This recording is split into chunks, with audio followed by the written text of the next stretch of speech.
Chapter 603. 10 days later, Yu Yun's troops headed south, Yao Shui's troops headed north, and Ning Cheng's troops came from the west. The Chu clan had neither reinforcements nor a path of retreat. It was a time of despair. Long Fei Ye's words were both a threat and an invitation to surrender. "You want to swallow up the Chu clan's military strength?" Han Yunxi asked doubtfully. Ning Cheng had tricked the Chu clan into a corner. If Long Fei Yi used Chu Tianyin as a hostage to force the Chu clan to surrender, perhaps the Long Fei Yi really could use the Chu clan to his advantage. After all, the Chu clan's driving arrow squad could fight against 10 men each. If he could take them under his command, their military strength would be on a completely different level. Yes, Long Fei Yi admitted. In terms of wealth, he might not lose to the Ning clan, but military strength was his weakness. It was time for him to train his troops and expand his armaments. Although the overall situation was set in stone, this was only the end of one game. Another would soon begin, and in this game, his only opponent would be the D clan's Ning Cheng. Tang Li rejoiced at the turn of events. He was about to leave when Han Yunxi added, "While you're at it, tell General Chu that if he doesn't surrender, this Wang Fei will guarantee that he'll never be able to pick up an arrow again." In other words, if General Chu surrendered, Han Yunxi could heal his hand. Her style was the same as Long Fei Ye's, combining kindness and severity. Tang Li looked at Long Fei Yi and Han Yunxi and couldn't help but wonder why he never realized these two were such a good match. Tang Li quickly left. Long Fei Yi and Han Yunxi could only wait for developments in Western Liang and news from the Chu clan. What would the Chu clan choose? Han Yunxi thought that Chu Yunyi's character was far from loyal. He was just using the Western Qin Imperial clan as a cover to deceive the world. After weighing the pros and cons, he could only choose to surrender. Thinking of this, the word bet appeared in Han Yunxi's mind. She finally remembered the bet she made with Long Fei Yi. They were betting on Ning Cheng's identity. She slowly turned her head to look at Long Fei Yi. This guy seems to have lost. No, it's not that he seems to have lost, he really did lose. If he lost, he would have to hug the little thing. No one knew what Long Fei Yi was thinking at this moment. He was staring at the door in a daze. Han Yunxi was clearly the winner. She could have won confidently and confidently. Unfortunately, when facing Long Fei Yi, she was always a little afraid. She coughed a few times and opened the topic. "Long Fei Yi, what is noble consort Ning's name?" "Ningen," Long Fei Yi replied offhandedly. "So it turns out." Han Yunxi sighed with emotion. The executive council head who replaced Ouyang Ningnua was called Ouyang Ningjing. Ning and Ningjing is also called Enjing. What an interesting name. Han Yunxi assumed that Long Fei would bring up Ning Cheng and Ning Nua's names, but he only gave an without any intention to chat. Han Yunxi scooted over to sit by his side. Ning Cheng and Ouyang Ningnua are interesting names as well. Ning Cheng and Ning Nua make a promise when combined. Hey, why didn't we think of that before? Cloud Realm Trade Consortium and Great General Ning's estate were merchant families and military families respectively. They had never had any contact with each other, so who would be so bored as to put their names together? Long Fei Yi remained expressionless as he ignored her. Han Yunxi scooted closer and cocked her head at him. "So Ning Cheng is a member of the D clan." Long Fei Yi was still expressionless. Han Yunxi was puzzled. This guy isn't reacting at all. Did he forget about our bet? He said he'd have to hug Lil Thing if he lost. Han Yunxi waited for a while, but when she saw that Long Fei Yi still wasn't going to bring up the bet, she simply said, "Long Fei Yi, let's make a bet. You lost, so you have to fulfill your end of the bargain." Long Fei Yi's lips twitched. Actually, he knew what Han Yunxi was up to as soon as she asked for noble consort Ning's name. He was in a foul mood after being checkmated by Ning Cheng. Any sensible person would know to keep their distance from him at a time like this. This woman, on the other hand, had forced her way to him. Long Fei Yi turned around and asked coldly, "Han Yunxi, this is the first time I've lost in my life. Aren't you afraid that I'll get angry?" Unexpectedly, Han Yunxi replied, "Do you mean you lost to me, or to Ning Cheng?" Long Fei-ye's face darkened instantly. He stared at Han Yunxi without saying a word. However, Han Yunxi wasn't afraid at all. Instead, she had the urge to laugh when she saw his expression. Fortunately, she restrained herself. She didn't dare to mention Ningqing again and hurriedly summoned Lil Thing out of the poison storage space. Then, she pretended to take it out of her sleeve and held it in front of Long Fei-yi. We agreed that you'd have to hug it. If the person in front of him wasn't Han Yunxi, but anyone else, Long Fei-yi would have sent them flying with a kick. But he only looked down at Lil Thing. Ever since Lil Thing had entered the poison storage space to drink the poison water, it had often fallen asleep after eating too much. Unless Mama Yunxi called it, it rarely woke up. It had already activated the mode of eating, sleeping, and eating mode. Only in this way could it recover quickly. It also hoped that it could recover faster, not only from the poison in its teeth, but also from the detoxification of its blood. Then it could be like the gentleman and have the ability to protect Mama Yunxi. Right now, it was in a daze, about to wake up. It lazily turned over with its 4 feet in the air, twisted its body, and stretched its limbs. Then, it opened its eyes as it stretched lazily. This face is so familiar. Lil Thing had been sleeping for days, so it couldn't wake up immediately. It rubbed its eyes with its paws before taking a closer look. The face was incomparably handsome with perfect features. There were no blind spots at all, as if the heavens had carved it out with care. It was a handsome face, but his expression wasn't very good. It was too cold, especially those eyes. There wasn't a trace of warmth in them. Lil Thing kept rubbing its eyes as it studied the face. The more it looked, the more familiar it felt, as if it had seen this face before.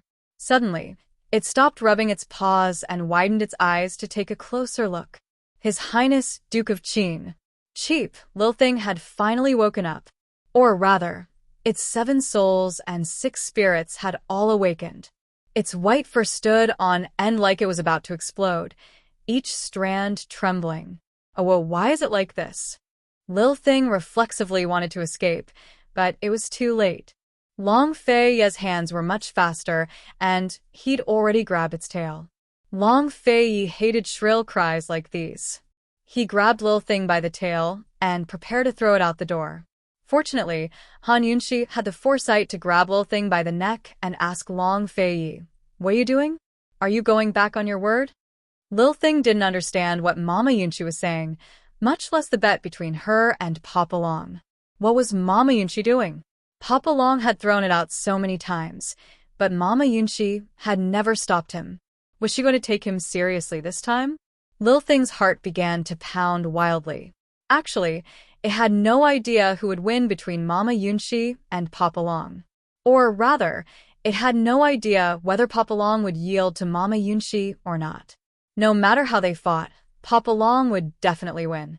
If he lost, he'd definitely yield. If Papa Long didn't yield this time, would Mama Yunxi insist? If Mama Yunxi insisted and Papa Long still didn't yield, would the two of them fight? If the two of them quarreled, would it become the culprit? Should it fight against Papa Long for once? Or should it scram on its own accord? Lil Thing quickly fell into an internal struggle while Han Yunxi looked seriously at Long Fei-yi.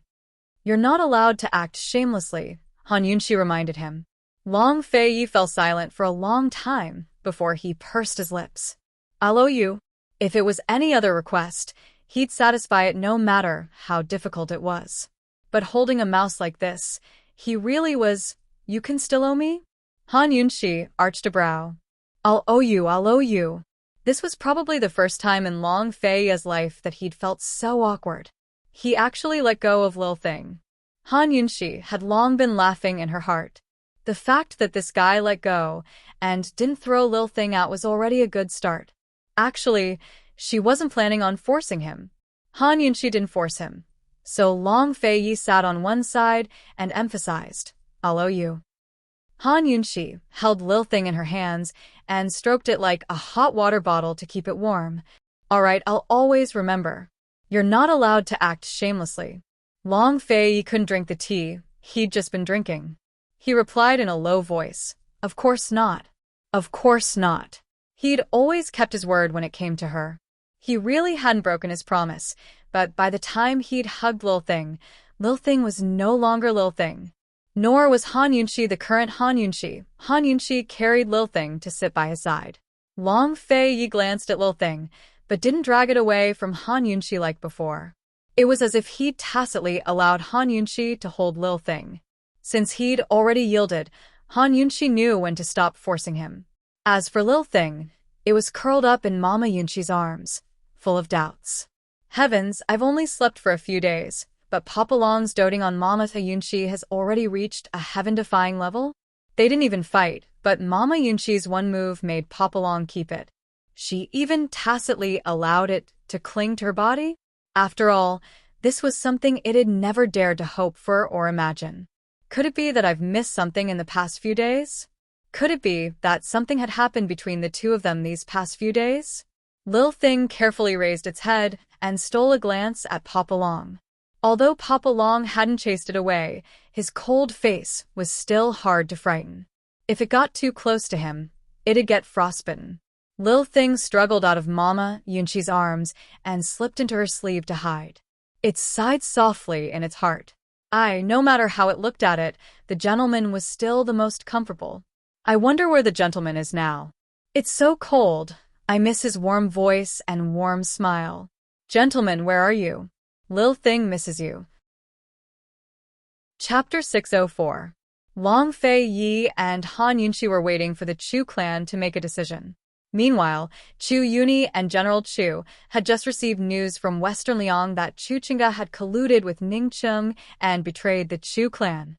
Both Chu Yuni and General Chu were filled with sudden enlightenment as their rage soared to the skies.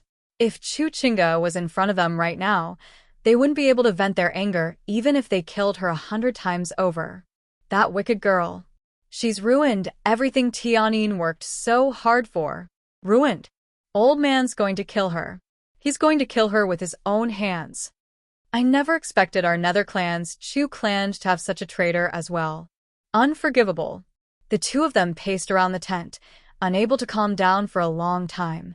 After all, they'd only exposed themselves at Thousand Buddha Cave and mobilized their troops to rebel because they'd discussed this with Ning Cheng. It was all because they had the support of Ning Cheng and Tianning country. Otherwise, the Chu clan wouldn't have been so impulsive without sufficient preparations. Nor would they have fought with their backs to the wall. Now that Ning Cheng hadn't sent any troops, the Chu clan had yet to claim the throne of Tianning country. All they had were the 3 eastern prefectures. Moreover, Yuyun and Yaoshui were on the verge of being conquered. How were they supposed to fight against the Duke of Qin and Emperor Kongqing? They'd really been tricked by Ning Cheng and forced into a corner by Long Fei Yi. I told you long ago that Ning Cheng couldn't be relied on. You just had to. If you hadn't handed Gu Beiwei over to him, we'd at least have a bargaining chip. But now, General Chu couldn't help but vent his discontent. Chu Yuni still refused to believe that he'd made a mistake in his judgment. Ning Cheng, big bro, you still can't tell what Ning Cheng's ambitions are? We want to borrow Western Qin's name to conquer the world, but Ning Cheng doesn't? Don't forget that his D-clan has the power to fight for the world.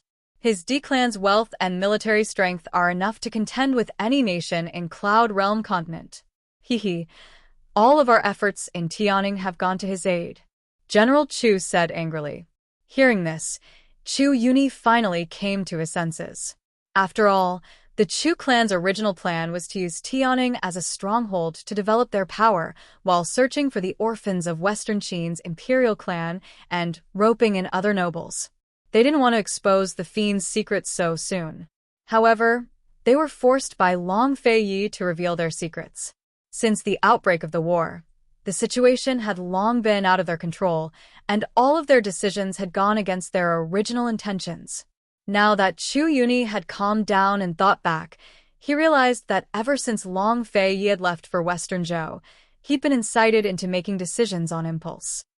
He couldn't help but ask himself, how could this be? Now that he reflected on it, it was already too late. In the end, it's all Long Fei Yi and Han Yunxi's fault. General Chu was so angry that he was panting. Chu Yuni's anger was all bottled up in his heart. In a low voice, he said, There's no point in talking now. Let's think of a countermeasure instead. At this moment, the military reports from Yuyun and Yaoshui arrived. General Chu knew that the two cities would be lost at this time, but when he saw the news, his heart still thumped loudly. He tossed the reports to Chu Yuni and said, "Countermeasure? Hee, we've been surrounded in all 4 directions. Besides abandoning this city, what else do we have? When it rains, it pours." Just as Chu Yuni and General Chu were at their wits' end, they received letters from Long Fei Yi and Ning Cheng at the same time. Both brothers read the letters together, but their faces were darker than the others. Long Fei Yi had taken Chu Tianyin as a hostage and given them 10 days to think things over. He wanted them to surrender, which was both a threat and an invitation. Ning Cheng had given them 10 days to surrender as well. However, Ning Cheng's conditions were that if they were willing to surrender, he was willing to exchange Gu Beiwe with Long Fei Yi for Tianyin. This was both a threat and an invitation to surrender. Ning Cheng hadn't said it so clearly, but they should have understood. Alright, here was their choice. Faced with such a choice, Chu Yuni and General Chu both calmed down. They exchanged glances, but neither of them spoke first. Long Fei Yi and Ning Cheng had both given them 10 days. Without a doubt, many things would happen within those 10 days. The two brothers fell silent for a long time before Chu Yuni finally said, "Think it over carefully." Then he left the tent, leaving General Chu to massage his aching arm and fall into deep thought. 10 days passed quickly. On the 3rd day, soldiers from Yaoshui and Yuyun prefectures arrived from the north and south to join forces with Long Fei Ye's elite troops to surround Fenglin Prefecture from the north, south, and west. On the 5th day, Ning Cheng's troops arrived to join forces with the 3 elite troops stationed at Tianning's western borders to surround Fenglin Prefecture's east. On the 7th day, Emperor Tianhui's first 7 days passed. On the 8th day, Chu Qingge carried the crown prince, who was still a month old, to the throne with the title of Eternal Light. Empress Chu was promoted to Empress Dowager and held court from behind a curtain. Ning Cheng was conferred the title of Prince Regent with the title of Prince Regent. That very day, the Prince Regent led all of the civil and military officials in kneeling and swearing loyalty to Tianning and Eternal Light. Today was the 9th day. After 9 days of silence, Chu Yuni and General Chu finally summoned all of the Nether Clan elders and strategists to discuss a way out. However, even now, the two of them had kept their mouths shut. The elders and strategists, on the other hand, were talking about the wind and the clouds, and even began to argue. Ning Cheng can't be trusted. Are we supposed to stick our faces to him after being tricked once? What a joke. Does the Duke of Qin have any credibility at all? Don't forget, the Nether Clan's driving arrow arts are known to all because of the Duke of Qin. Ning Cheng just wants to take control this time. As I see it, the Chu clan should keep cooperating with Ning Cheng. After all, half of Tianning's crown prince's blood flows in his veins. Hee. Are you sure Gu Beiwe can be traded for Chu Tianning? You're indulging in wild fantasies. He's just a trifling doctor. Gu Beiwe was originally our Chu clan's bargaining chip, but now he's in Ning Cheng's hands. Now he's a bargaining chip for our Chu clan to surrender? Ha. Clan head, where will my Nether Clan's Chu clan hide its face now? Hearing this, Chu Yuni and General Chu remained silent. One knitted his brows, the other wore a heavy expression. No matter whether it's the Duke of Qin or Ning Cheng, all they want is our Chu clan's driving arrow unit. Whether we surrender or not, they'll never let the young general off. We'll be tied down for the rest of our lives.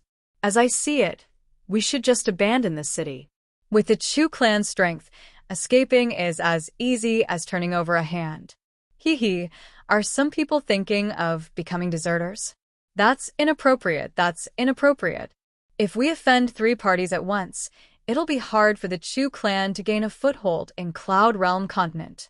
As I see it, we should surrender to the Ning clan. After all, we still have their secrets in our hands. The Ning clan really doesn't mind exposing the D clan's secrets, does it? As I see it, this won't affect Ning Cheng much at all. Are we supposed to surrender to the Duke of Qin? How can he beat the Ning clan with his wealth and military strength? As the discussions went on, the smell of gunpowder grew thicker and thicker. Finally, Chu Yuni slammed his palm against the table, silencing everyone. Chu Yuni glanced at General Chu and asked, "What do you think?" General Chu looked at the crowd before he said seriously, "Let's not consider abandoning the city. It's not that old man wants to save Tianyin out of selfishness, but that the Chu clan is surrounded by enemies on all sides. Everyone knows what's going on." With the Chu clan skills, the Duke of Qin and Duke of Ning's encirclement was still within their capabilities. But as soon as they fled, they'd offend both Western Zhou and the Duke of Qin. The Chu clan troops had fought with Northern Li multiple times and had long become a thorn in the latter's side. Meanwhile, in Tian country, Long Tianma and the Chu clan were like fire and water. Medicine City was in the Duke of Qin's hands, while Carefree City and the City of Daughters only recognized money. As for Medical City, head Elder Ling was still in Western Liang. It was likely that Ning Cheng and Chu Qingge had bribed him long ago. As for Celestial Mountain, not to mention the fact that Celestial Mountain never interfered in worldly affairs, even if Celestial Mountain did meddle in worldly affairs, they would not be on good terms with the Chu clan. After all, the mother of the Celestial Mountain Sword Sect's most beloved disciple, Duanmu Yao, was in their hands. The Chu clan had offended all of Cloud Realm Continent's major powers. If they didn't choose between the Duke of Qin and the Duke of Ning, then the Chu clan would become the target of public criticism, without a place to stand. How tragic and terrible it was. If they hadn't provoked Long Fei Yi, they wouldn't have fallen into Ning Cheng's trap. The Chu clan wouldn't have fallen into such dire straits either. In the end, General Chu hated Long Fei Yi and Han Yunqi the most. Seeing no one speak, he stood up and said coldly, "Since my Chu clan still has a choice, then we still have a bargaining chip. As old man sees it, it's better to let the Duke of Qin and the Duke of Ning fight it out instead of making a choice. My Chu clan will be the fisherman who reaps the benefits." Everyone fell silent at General Chu's words. General Chu was right. Now that the Duke of Qin and the Duke of Ning were fighting over the Chu clan could use this chance to raise its status. Why hadn't anyone thought of that after all these days of consideration? General Chu lived up to his name. He was still so confident even at a time like this. Everyone quickly praised him. Finally, the heavy hearts of the crowd breathed a sigh of relief. Chu Yuni had the same thoughts as General Chu. His public praise of General Chu gave everyone a glimmer of hope. That very day, General Chu personally wrote back to the Duke of Qin and the Duke of Ning, telling them all of their conditions for the Chu clan. When Ning Cheng received General Chu's letter, he saw through the man's intentions at a glance. After being conferred the title of king, he was in high spirits. Dressed in a white robe, he looked extraordinarily noble. At this moment, he was sitting on the spacious dragon throne in the imperial study with his legs crossed, as if he was the monarch of a country. Chu Qingge, the Empress Dowager who sat behind the curtains, was sitting on one side. Ning Cheng casually tossed the letter to Chu Qingge and mocked, "Your father's so greedy." Chu Qingge glanced at the letter and knew what was going on. She smiled coldly and said, "Ning Cheng, you'll lose this time. Do you understand your father too well?" Or, as Ning Cheng spoke, his lips curled into a mocking smile. Or, did you overestimate the Duke of Qin? He'd already found out from which aunt that Chu Qingge liked Long Fei Yi. He'd never worked with a woman before, so this was his first time. Naturally, he wanted to understand her thoroughly. Ning Cheng's mockery was an eyesore to Chu Qingge. She hated people who looked down on her feelings for Long Fei Yi more than anything else. She raged, "I'm only judging the matter as it stands. You can't win against the Duke of Qin." "I've already won once." Ning Cheng's face was indifferent, as if he didn't care what Chu Qingge thought of him. But Chu Qingge's next words made him lose his cool. Chapter 605. Chu Qingge's lips quirked up into a mocking smile. "Ning Cheng, you didn't win. You lost. With your military strength, you could have kept Tianhui in check during Tianning's civil war a year ago and taken control of the country. You've fought with the Duke of Qin until now, but all you've gained is what you could have gotten a year ago. You can't even take over the 3 eastern prefectures. Do you think you've won? It had to be said that her words had kicked Ningcheng in the heart and hit his sore spot. He was an intelligent man.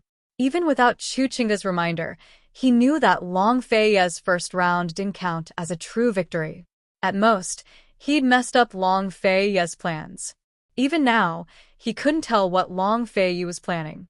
With his Ning clan's strength, he could have taken control of Tianning's western regions a year ago. But with Long Fei's power in Tianning, he could have taken control of the entire region a year ago. But Long Fei hadn't done that. He hadn't even declared himself emperor in the south-central regions. Ningcheng couldn't figure out why. Annoyed by Chu Qingge's words, Ningcheng stood up and drew close to her with his tall, sturdy frame, giving Chu Qingge an oppressive feeling. This time, your lordship is definitely taking over the Chu clan. Ningcheng said cold.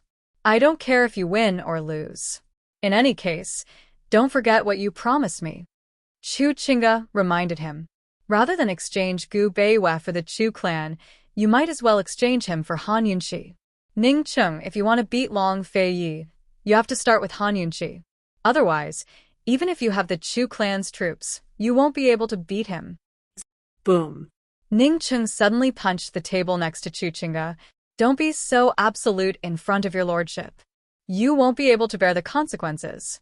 He had taken over the position of D-clan head at the age of 14.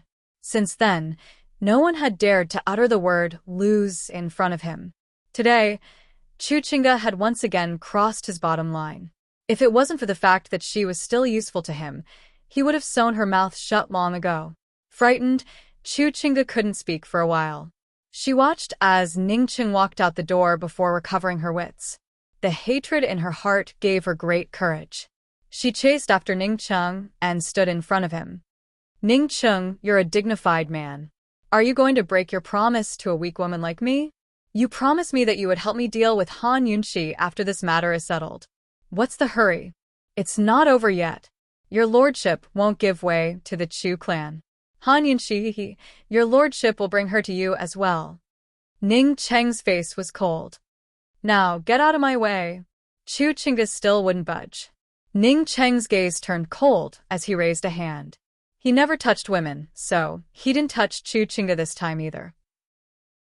Still, a strong, domineering aura sent Chu Qingge tumbling to the ground. By the time Chu Qingge hit the ground, Ningcheng was long gone. Women are so annoying, especially women like Chu Qingge. Ningcheng couldn't figure out why a woman like Long Fei would like her. From what he understood, that woman called Han Yunxi liked Long Fei very much as well. She'd even gotten off her sedan chair to visit him on their wedding day. Although Han Yunxi was quite famous, birds of a feather flocked together. Most likely, all the women who liked Long Fei were similar. Last time they met, she'd been staring at him non-stop. He hated such things the most. If not for his status, he would have shot her a glare long ago.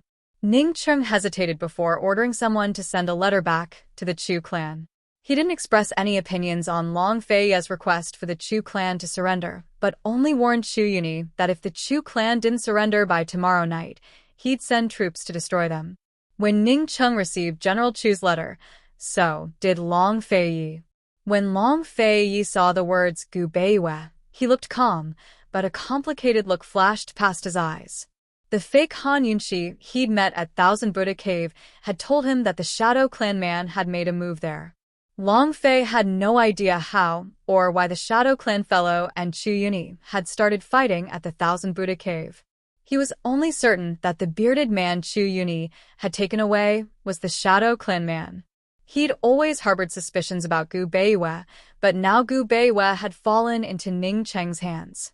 Could it be that Gu Beiwe was the Shadow Clan man? Did something happen between the Nether and D clans? Or was it just a coincidence that the Shadow Clan man was still in the Chu clan's hands?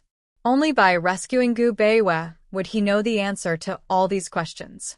If Gu Beiwe really was a member of the Shadow Clan, then he must have a motive for getting close to Han Yunxi. Long Fei Yi would never allow anyone who knew Han Yunxi's secrets to fall into the D clan's hands. No matter what, he'd save Gu Beiwei. Gu Beiwei, he muttered to himself. Currently, Han Yunxi was drinking tea. Her hand trembled at the name, causing the teacup to fall to the ground and shatter. Long Fei Yi looked down with furrowed brows. As a tea addict, he was very particular about his tea sets. No matter where he went, he'd always bring a few sets with him. A tea set usually had 5 cups, but he always had 6. The extra one was a custom-made, personal cup. He only had one custom-made cup, so even Tang Li had no use for it. It wasn't until Han Yunxi was by his side that he had an extra cup on his tea table. Now it was his favorite, the Ru Kiln's sky blue glaze. After all, it was impossible for 2 identical pieces of porcelain to appear. Even if the shape was the same, there were still differences in color and luster. It was gone, and it was gone. Long Fei Yi was still staring at the broken porcelain when Han Yunxi finished reading the letter. Her entire face had turned white. How could this be? When did Dr. Gu fall into their hands? Wasn't he at Pill Fiend Pharmacy's branch all this time? This is too much. What does it mean to make things difficult for a doctor who can't even truss up a chicken? Han Yunxi was extremely agitated. She never thought that Ning Cheng's group would make a move against Gu Beiwei. Long Fei Yi glanced at her, his displeasure written all over his face. But Han Yunxi was too preoccupied with Gu Beiwei to notice. Long Fei Yi didn't fuss over the cup, but said coldly, "When 2 armies are at war, it's common for hostages and prisoners of war to negotiate. What are you so anxious about?" Han Yunxi was indeed anxious. Of course she knew that hostages depended on one's skills. They had Chu Tianyin in their hands, didn't they? But Gu Beiwei was different. Gu Beiwei had nothing to do with this war. When Gu Beiwei was Emperor Tianhui's personal imperial physician, he held the emperor's life in his hands. Thus, he controlled Tianning's political situation. But he only did what he was supposed to do. He'd never been tempted or threatened, nor had he ever interfered with government affairs. He was simply a compassionate and kind-hearted doctor who was loyal to his duties. Every day, he would sit at Pill Fiend Pharmacy and save countless lives. What right did Ning Cheng's group have to make a move against Gu Beiwei? Where was their bottom line? Han Yunxi was both angry and worried. After all, hostages had the worst days. How could Gu Beiwei's health take it? "Aren't you anxious?" Han Yunxi asked Long Fei Yi. Long Fei Yi didn't answer. "Do you think Gu Beiwei is worth the Chu clan?" Han Yunxi assumed that Long Fei Yi wasn't planning to save the hostages. She didn't speak, but furrowed her brows as she stared at Long Fei Yi. Long Fei Yi's gaze was originally cold, but after being stared at for a while, he actually averted his gaze. Some people's value is immeasurable. Long Fei Yi, Gu Beiwei doesn't owe us anything. We can't owe him anything either. Ning Cheng kidnapped him because he's a member of Pill Fiend Pharmacy and has a good relationship with us. Han Yunxi said seriously. Han Yunxi had always been clear about gratitude and grudges, love and hate. She never went back on her words.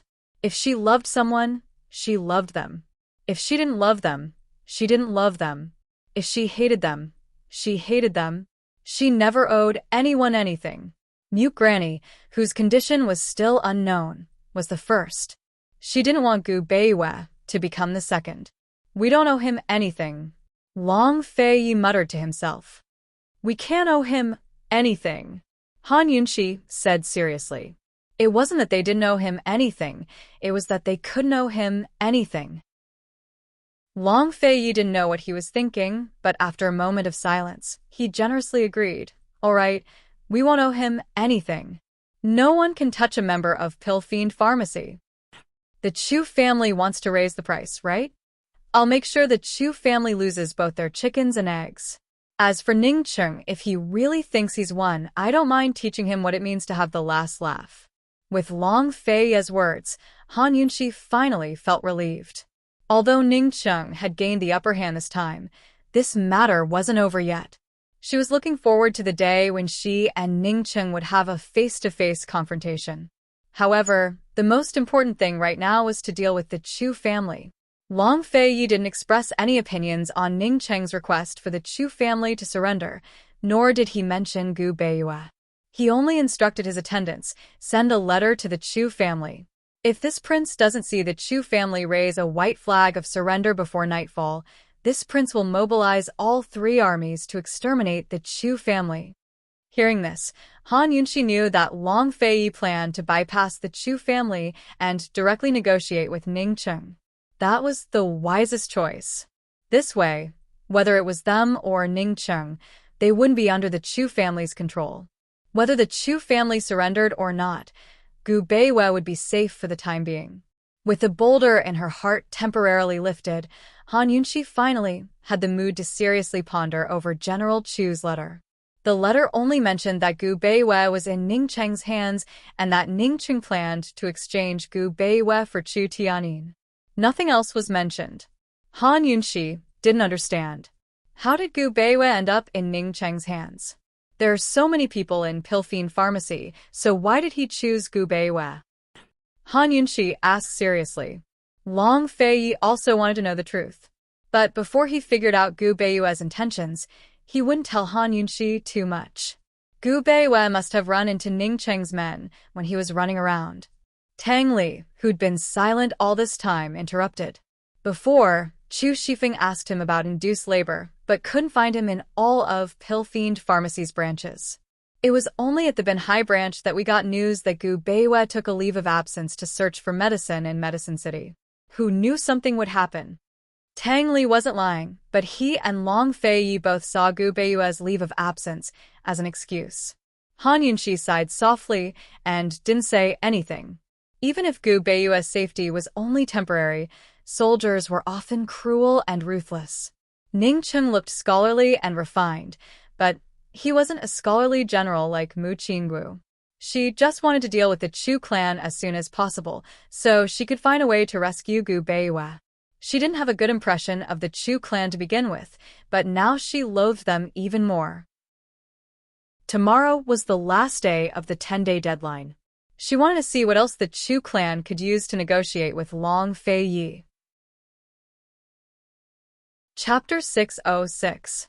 As soon as Han Yunxi left, Tang Li immediately scooted over. Big bro, there's no need to guess. That guy in the Thousand Buddha cave must be Gu Beiyue. Gu Beiyue must have fallen into the Chu clan's hands first, then Ning Cheng's.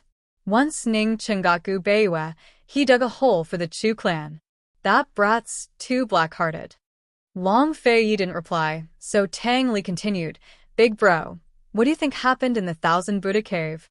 How did Gu Beiyue get hurt like that? If he can't beat them, he can always run. Who in the world can catch up to him?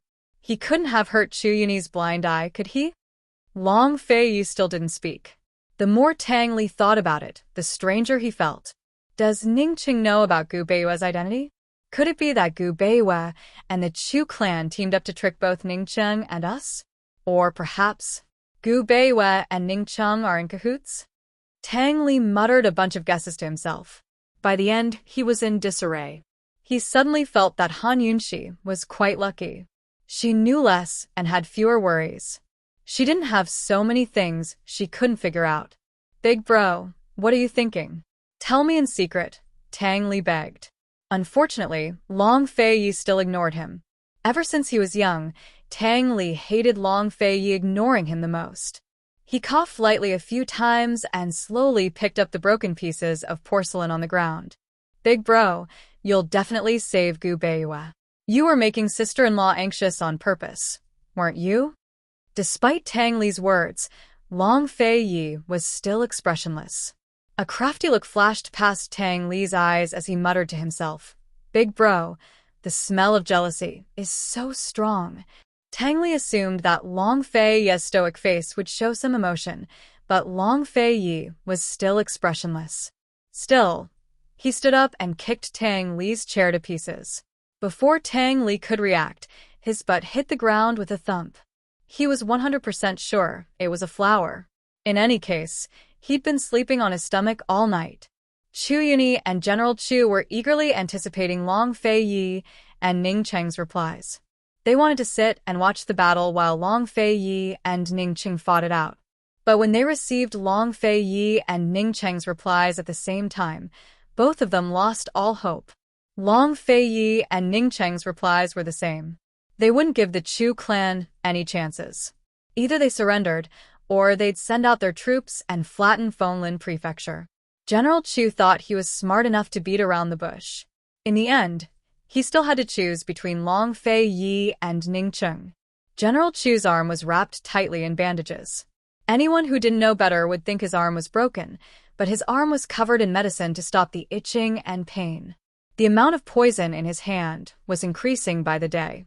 He didn't know how much longer he could hold out. It was impossible to say that he hadn't given up on the choice. He hoped that the poison in his hand could be cured and that his son would be safe. Big bro, I want to choose the Duke of Qin. As I see it, Ning Cheng can't deal with the Duke of Qin. Rather than make the Chu clan his enemy, it's better to pledge loyalty to him. As long as we're his subordinates, we'll have plenty of chances to plot revenge in the future. Since the Duke of Qin gave the Chu clan this chance, shouldn't the Chu clan have the courage to take it? General Chu murmured. What if I say I choose Ning Cheng? Chu Yuni retorted. How could Chu Yuni have no selfish motives? Actually, he had already considered surrendering to Long Fei Yi and Ning Cheng before Ning Cheng and Ning Cheng's letters of surrender. He believed that he hadn't misjudged Ning Cheng. Ning Cheng might have the strength to fight for the world, but he definitely didn't have the heart to do so. Otherwise, with the Ning clan's wealth and military might, Ning Cheng wouldn't have waited until now to betray Tianning. He firmly believed that Ning Cheng would always be loyal to the Chu clan's mission and Western Qin's imperial clan. Ning Cheng had only tricked the Chu clan this time because he wanted to seize the initiative in the alliance between the two clans. Long Fei Yi might want to destroy the Chu clan, but Ning Cheng wouldn't. Hearing Chu Yuni's explanation, General Chu grew dissatisfied. Big bro, are you going to fall in the same place twice? You've already suffered at Ning Cheng's hands. I won't be wrong this time. Chu Yuni was stubborn. You've already, no. The Chu clan doesn't have the confidence to make any more mistakes. Big bro, think thrice. General Chu refused to budge. If Big bro insists, then please forgive this brother of mine. Before he could finish, Chu Yuni cut him off. He was very clear on his younger brother's temper. If things went south, he'd take his men and surrender to Long Fei Yi. Since even I, the clan head, can't make the decision, then let the heavens decide, Chu Yuni said as he took out a gold coin. Heads, the Duke of Qin. Tails, Ning Cheng. How's that?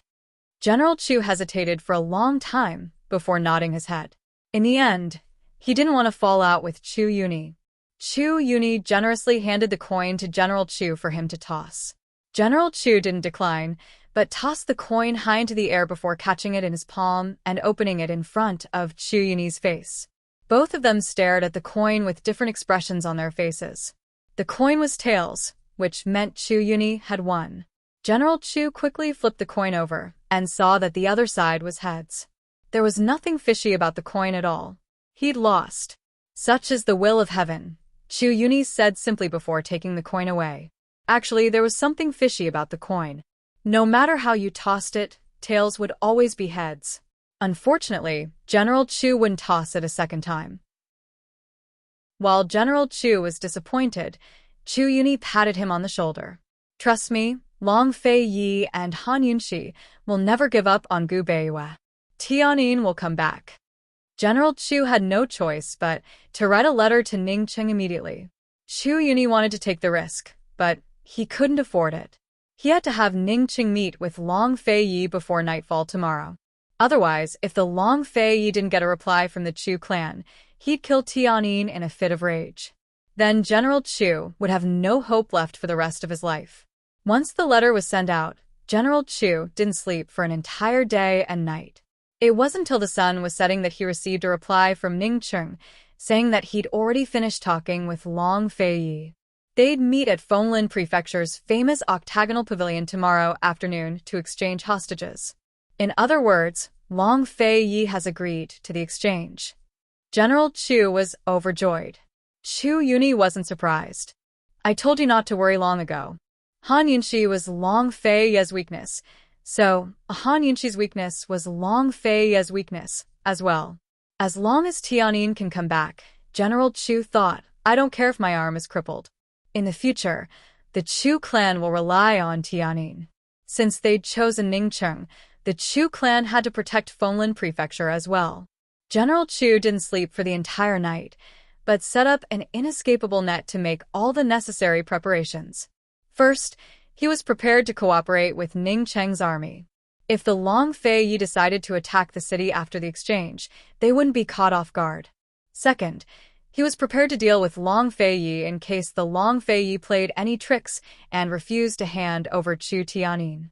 After all, he and Chu Yuni couldn't use the driving arrow arts, and Ningcheng wasn't Long Fei Yi's match. If General Chu was so wary of exchanging hostages on his own turf, heaven knows how much he feared Long Fei Yi. The next day, Ningcheng arrived ahead of schedule, while Long Fei Yi showed up as promised. The Chu clan had arranged for a group of archers to surround the octagonal pavilion, but more were hidden in the shadows. Ningcheng sat alone in the pavilion, sipping wine while Chu Yuni and General Chu stood to one side. After entering the tiger's den, Long Fei Yi had only brought along Han Yunxi and Tang Li. He held Han Yunxi in his arms while Tang Li held Chu Tianyin in his custody. Last time, Chu Tianyin had been tormented miserably by Han Yunxi and Tang Li, but he hadn't suffered any injuries. Besides looking a little skinnier, he didn't seem to be in any serious condition. As soon as they reached the octagonal pavilion, Long Fei Yi sensed that there were many experts lying in ambush around them, but he didn't pay them any attention.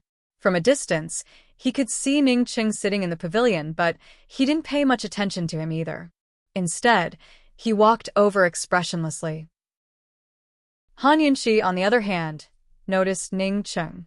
Today's Ningcheng wasn't the scholarly-robed Ningcheng she'd seen last time, nor was he the white-robed, silver-armored General Ning that people usually talked about. Today, Ningcheng was dressed in the same black robes as Long Fei Yi, looking noble and domineering with a threatening aura. But Han Yunxi could tell at a glance the difference between the two of them. Long Fei Yi's domineering aura was cold and emotionless, while Ningcheng's domineering aura was arrogant and wild. The coldness in his eyes was different from Long Fei Yi's. His coldness was arrogant and aloof, while Long Fei Yi's coldness was cold and emotionless. She hadn't misjudged before. Ningcheng's elegance was just an act. Of course, Han Yunxi wasn't concerned about these things. She was concerned about Gu Beiwei. There were only 3 people in the pavilion. She didn't see the familiar white figure. Long Fei Yi seemed to know her worries. As soon as he entered the pavilion, he asked coldly, "Where's Gu Beiwei?" Ningcheng's lips curled into a cold smile. He was no longer respectful. He didn't even stand up. He just sat there casually and poured a cup of wine for Long Fei Yi. "Sit." This aura was strong enough. But Long Fei Yi wasn't just intimidating. He didn't waste words, but held Han Yunxi tightly with one hand while pressing down on Chu Tianyin's elbow with the other. With a sudden tug, Chu Tianyin's elbow joint was dislocated. If the joint wasn't reconnected in time, it'd leave behind side effects. Forget about shooting arrows, even lifting heavy objects would cause the joint to fall off. Both Chu Yuni and General Chu grew anxious. After all, with both of them injured, Chu Tianyin was the Chu clan's only hope. Before Long Fei Yi could ask any questions, General Chu quickly said, "Gu Beiwei's right in the woods. Duke of Qin, as long as you release Tianyin, Old Man will personally bring Gu Beiwei here." Neither General Chu nor anyone else in the Chu clan had the right to discuss terms with Long Fei Yi. Long Fei Yi wouldn't waste words with them either. He didn't even spare General Chu a glance, but grabbed Chu Tianyin's shoulder joint and dislocated it. At this time, Chu Tianyin, who had been keeping his head down all this time, finally couldn't take it anymore and let out a soft snort. "Tianyin."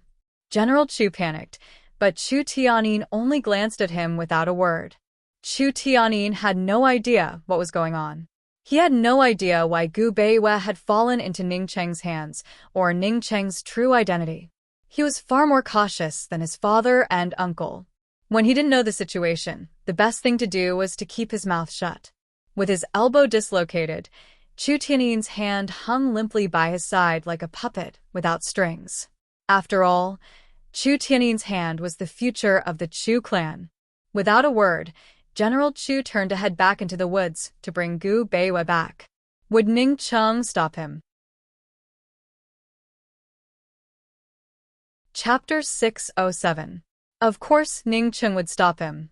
He'd left Gu Beiwei in the forest instead of bringing him here because he wanted to show Long Fei Yi his strength. He might have won the battle of the three armies, but he hadn't won anything at all. This time, the Chu clan had chosen him, so he really did beat Long Fei Yi and the Chu clan. He'd been in a good mood since receiving Chu Yunyi's letter, but as soon as he saw Long Fei, his joy vanished. That was because he couldn't see a single trace of a loser's disappointment or despondency. In fact, he couldn't even see Long Fei's emotions. This man was like a glacier, lofty and unshakable. He'd even shattered his initial show of strength without a word and told General Chu to obediently bring his men here. How could the proud Ning Cheng accept this? He didn't stop General Chu directly, but lazily raised his wine cup with a chuckle. Someone come, break Gu Beiwei's elbow and shoulder joints for your lordship. General Chu naturally stopped in his tracks at these words. After all, they'd already surrendered to Ning Cheng. Han Yunxi's heart thumped, but she didn't show it. She was anxious, but she didn't need to lose her sense of propriety. They were here to exchange hostages, but Ning Cheng had hidden them away to make things difficult for them. If they gave way and let Ning Cheng gain the upper hand, they'd lose for real. Han Yunxi grit her teeth and endured. Long Fei Yi knew Ning Cheng's intentions as well. He gave a cold snort and said, "Since you're not sincere, why waste time?" So speaking, he wrapped his arm around Han Yunxi and turned to leave. Tang Li and Chu Tianyin hurried to catch up. Ning Cheng didn't think much of it. He drank as he watched Long Fei Yi and the rest leave. Long Fei Yi and the rest walked at a steady pace until they were far away, but Ning Cheng didn't stop them. "Do you want to turn back?" Long Fei Yi asked in a low voice. This was a game between Long Fei Yi and Ning Cheng. The stakes were Gu Beiwei and Chu Tianyin. Han Yunxi's heart was racing. She could afford to lose, but the stakes were Gu Beiwei. She couldn't afford to lose. Still, she was resolute. No need. She knew that once they turned back, once they conceded, they wouldn't be able to take Gu Beiwei away easily. She firmly believed in her and Long Fei's judgment that Ning Cheng wouldn't give up on Chu Tianyin. Step by step, they walked further and further away from Gu Beiwei's woods. It wasn't clear whether Gu Beiwei knew they were coming. "Dr. Gu, forgive me for betting on you." Han Yunxi didn't stop, but grabbed Long Fei's hand and hurried forward. Seeing this, the calm Ning Cheng suddenly stood up and walked a few steps out of the pavilion. He looked carefully to make sure he wasn't seeing things. Han Yunxi was actually dragging Long Fei Yi away, as if she didn't want to stay a moment longer. How could this be? Chu Qingge had told him with certainty that Han Yunxi and Gu Beiwei were very close. Han Yunxi wouldn't leave him in the lurch. But now it wasn't Long Fei Yi who wanted to leave, but this woman. So Gu Beiwei was very important to her, but not so important that she had to protect him.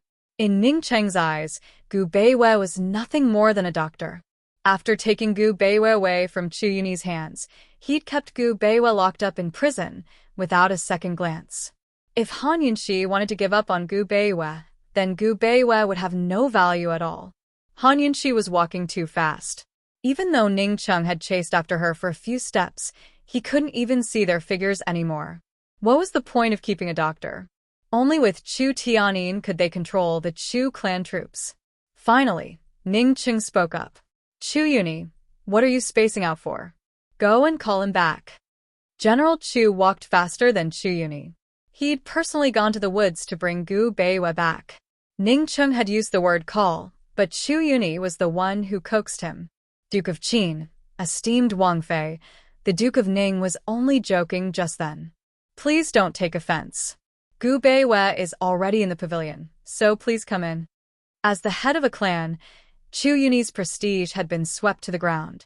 Chu Tianyin saw it all and didn't say a word, but his heart was filled with disappointment and anger. He'd only been locked up for a short while, but the Nether clan's Chu clan was already nothing in his eyes and heart. What did it count for to surrender and bow down to someone else? Han Yunxi looked up at Long Fei Yi with a bright smile. Long Fei Yi, I won my bet again. Long Fei Yi only smiled wordlessly before turning around to face Chu Yunyi. With tacit understanding, the two of them kept their faces expressionless. By the time they returned to the pavilion, Gu Beiwei had already been brought over. Han Yunxi's heart ached at the sight. She really wanted to rush over and hug him. She didn't care about romance or anything else, but simply wanted to hug him. But she couldn't. She secretly summoned Lil Thing out of her poison storage space. Lil Thing was still groggy when it emerged, but unlike last time, it immediately smelled the familiar scent in the air. This sense of familiarity was no less than the numbness it felt towards Mama Yunxi. It immediately sobered up. Sir. Alarmed, it hastily scuttled out of Mama Yunxi's sleeves and saw the gentleman it had been longing for all this time. But Lil Thing burst into tears at the sight of that familiar figure. It wasn't a squeak, but hot tears that filled its eyes. Lil Thing couldn't remember how many years it had lived, but it clearly remembered that it had never shed a tear before. It didn't even know it could cry. It leapt to the ground like a madman, ignoring the situation and scurrying to the gentleman's feet. If this was any other time, it would have jumped up and climbed onto the gentleman's robes, his back, or even his side. It loved to sit on the gentleman's shoulders and snuggle up to his neck, acting spoiled. The gentleman never chased it away, but used a single finger to gently rub its head or tickle its tail. Even a finger of young master's was warm. But this time, Lil Thing didn't dare to move. It sat by the gentleman's feet and looked up at him, tears streaming down its face non-stop. The gentleman was too weak. His frail body could topple over at any moment. He was practically unconscious and couldn't even stand straight. He had to rely on two people to support him.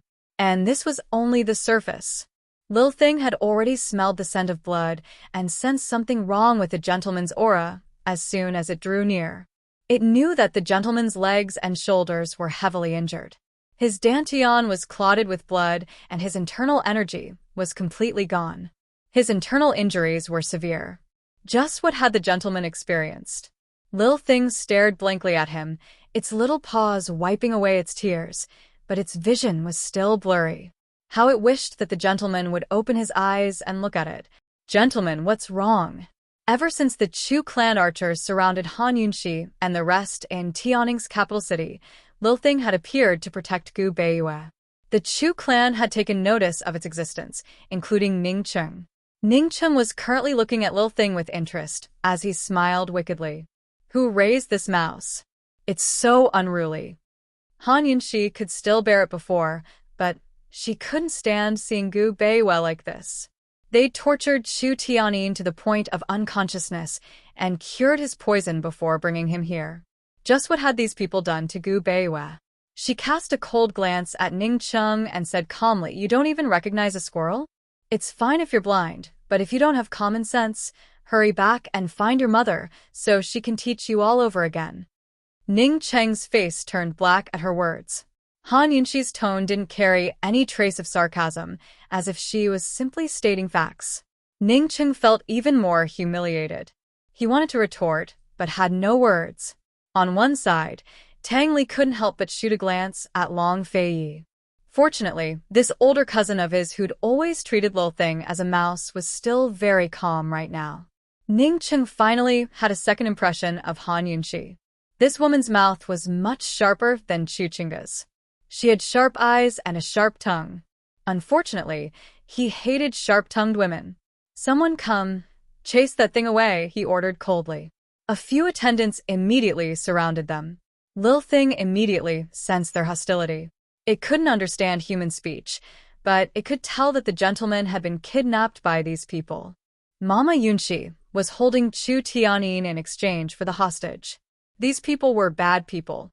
It narrowed its eyes at the surrounding attendants and grinned, revealing its sharp fangs. They dared to bully the gentleman. Their crimes were unforgivable. Just as the attendants were about to pounce over, Lil Thing nimbly leaped and landed on one of their faces. With a vicious swipe of its sharp claws, Lil Thing actually tore off that person's entire face. Lil Thing was angry. "Ah!" The man screamed as blood flowed from his face. It was a ghastly sight, frightening everyone around them into backing away. The crowd had yet to recover from their shock. The little thing was extremely fast. Its figure flashed and stepped on the faces of the people who surrounded it. Its sharp claws accurately pierced into their eyes. Anyone who was pierced by it was completely blinded. Wails filled the air as Ningcheng rose to his feet in shock, staring at Lil Thing in disbelief. Lil Thing didn't even let go of the two guards supporting Gu Beiwei. As soon as they let go, Gu Beiwei toppled forward. Han Yunxi was about to rush over when Lil Thing scurried past. It was so small, only the size of a palm, but it used its claws to support Gu Beiwei's chest, taking all of his weight, so he wouldn't hit the ground. Afraid that he'd be hurt, Lil Thing's claws were curled up. When you loved someone, you couldn't bear even the slightest bit of pain. But sir, how could you be hurt so badly? Lil Thing propped himself up as tears streamed down its face. The blood on its claws dripped down to mix with its tears and wet its face. Driving arrow arts, Ningcheng said coldly. How could he be provoked by a mere mouse? All of the Chu clan's driving arrow arts aimed their arrows at Lil Thing. Lil Thing's face was covered in blood as it looked around, bearing its sharp fangs and murderous aura. It was so frightening, yet so heart-wrenching. Those driving arrow art soldiers also retreated, not daring to get too close. Han Yunxi's heart was broken as she watched. She wanted to rush over, but Long Fei Yi didn't let go. He asked coldly, Ningcheng, what are you dawdling for? Get someone else. You've hurt so many of my men, and you're planning to let it go just like that? Ningcheng asked. So many of you can't even catch a squirrel, and you still have the nerve to mention it? Han Yunxi sneered. You? Ningcheng was at a loss for words again. Note to the readers. Many things will happen during the new year, so I'll update once from the 4th to the 11th and twice on the 12th. Please be informed and wish everyone a happy new year. Chapter 608. Ningcheng finally looked at Han Yunxi seriously. This was the first time he'd ever looked at a woman so seriously. Unfortunately, before he could figure anything out, Long Fei pulled Han Yunxi behind him and unsheathed his sword. Are you exchanging or not? In the past, Long Fei Yi had always stood silently behind Han Yunxi, allowing her to show off her splendor for thousands of years. Only when she couldn't handle a situation would he show himself. This was the first time he'd pulled Han Yunxi behind him when there wasn't any danger. Ningcheng finally realized that he'd been distracted and immediately looked away.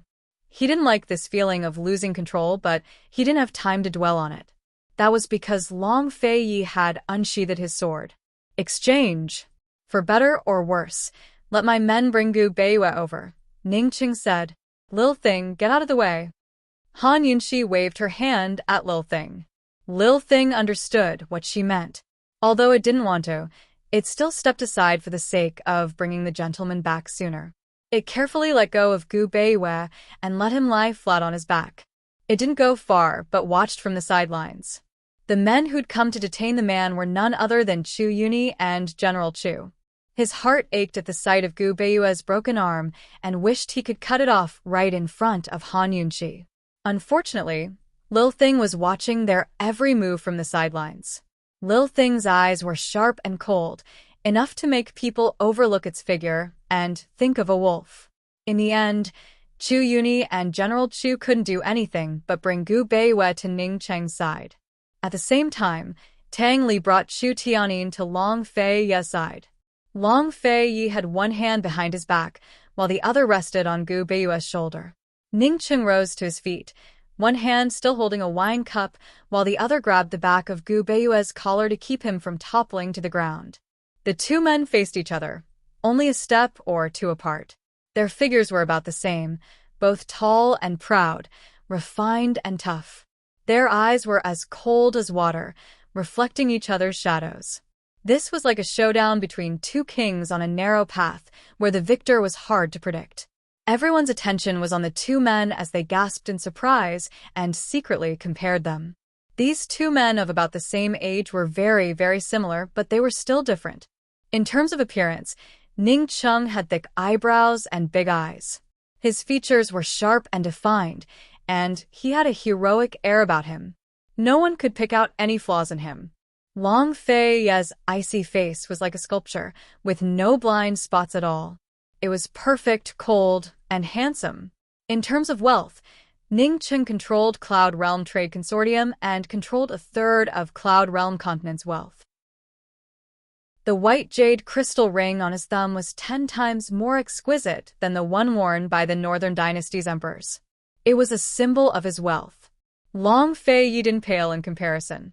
He never liked to wear jewelry, but the bracelet on his woman's wrist could beat any other piece of jewelry in the world. In terms of military strength, Ning Cheng had a slight edge, especially after gaining the support of the Chu clan troops. Of course, if Long Fei's forces were joined by the mermaid soldiers, then they might not necessarily lose. After all, the Bailey Navy didn't only fight on the seas.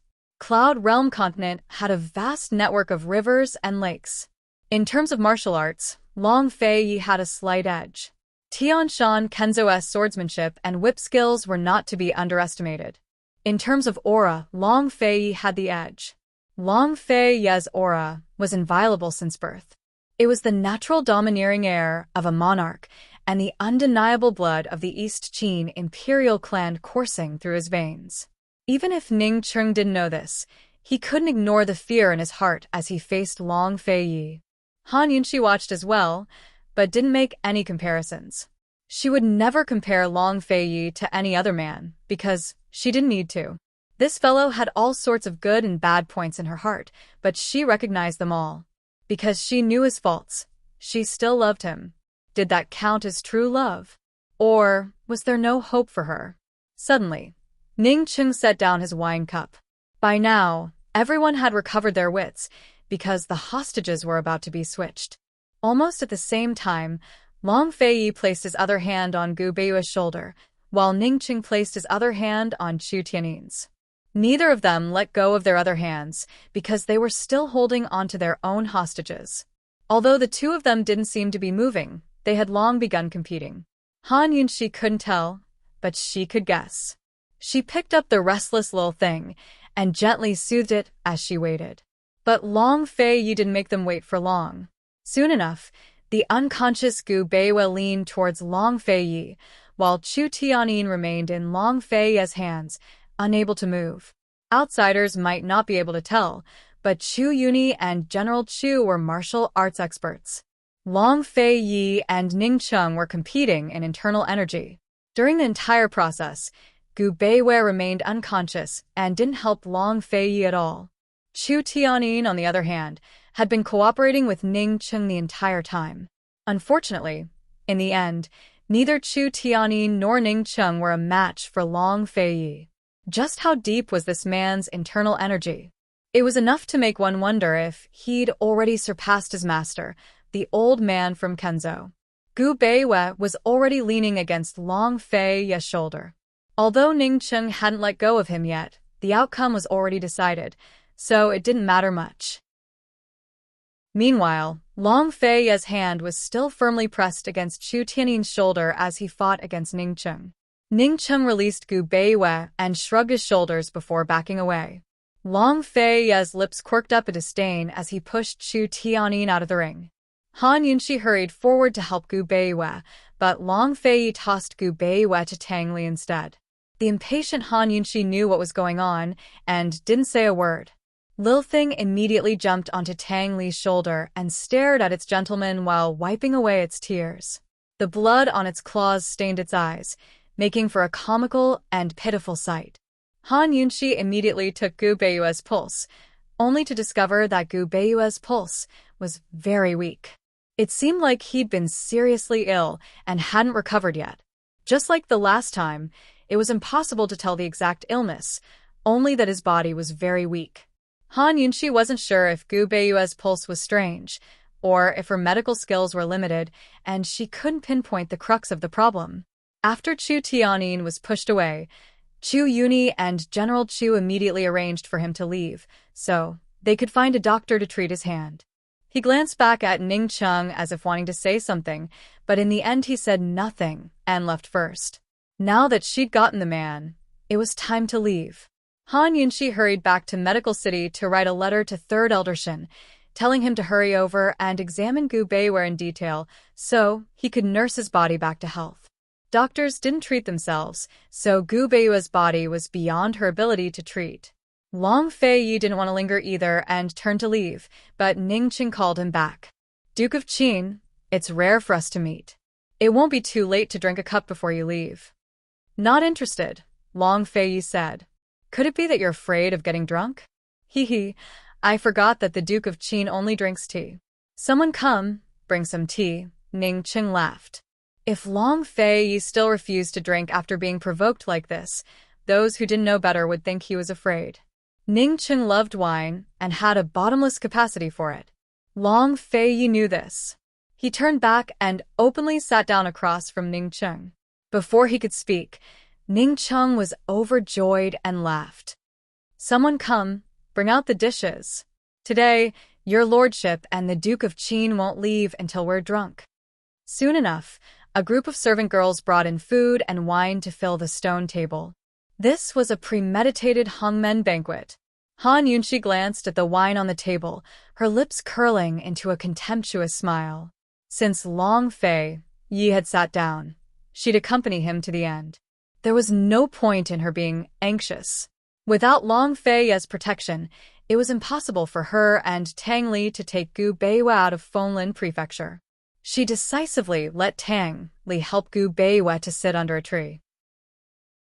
Although her medical skills weren't great, she could at least perform acupuncture on Gu Beiwei to help him recover and feel more comfortable. Tang Li was about to help Gu Beiwei sit down when Han Yunxi suddenly stopped him. Take off your clothes? Cough. Tang Li narrowly avoided choking himself as he looked at Han Yunxi in disbelief.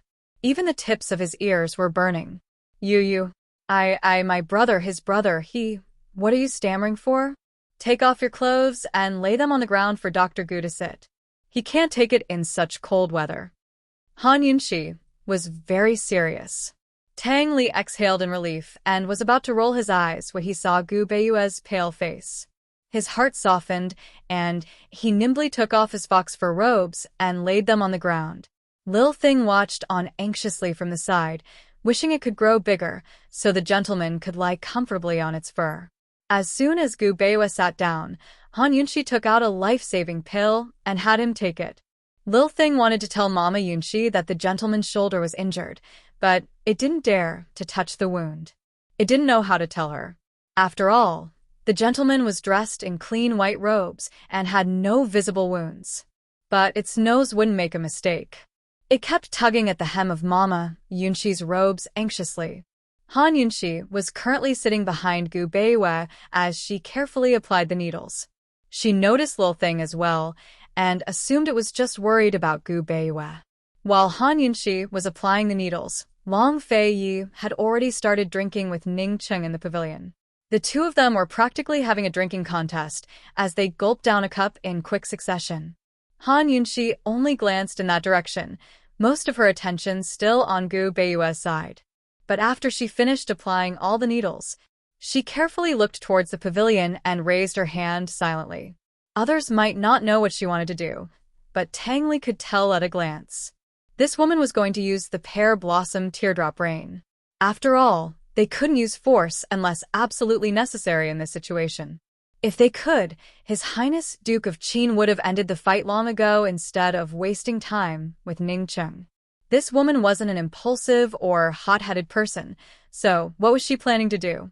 Han Yunxi adjusted her aim, while Tang Li knitted his brows. Once she was done, Tang Li, an expert in hidden weapons, glanced at her and knew who she was aiming at. But Tang Li's entire body felt unwell at the sight. Alarmed, he cried out, "Sister-in-law, what are you planning to do?" Han Yunxi ignored Tang Li and activated the pear blossom teardrop rain to shoot out a needle. Why did Han Yunxi shoot out a needle? Who was this needle aimed at? Chapter 609. It wasn't aimed at anyone else but Long Feiyi. That was why Tang Li was so shocked that he felt unwell. The pear blossom teardrop rain was a powerful weapon, but it couldn't escape the senses of an expert. Long Feiyi and Ningqing both sensed the weapon approaching.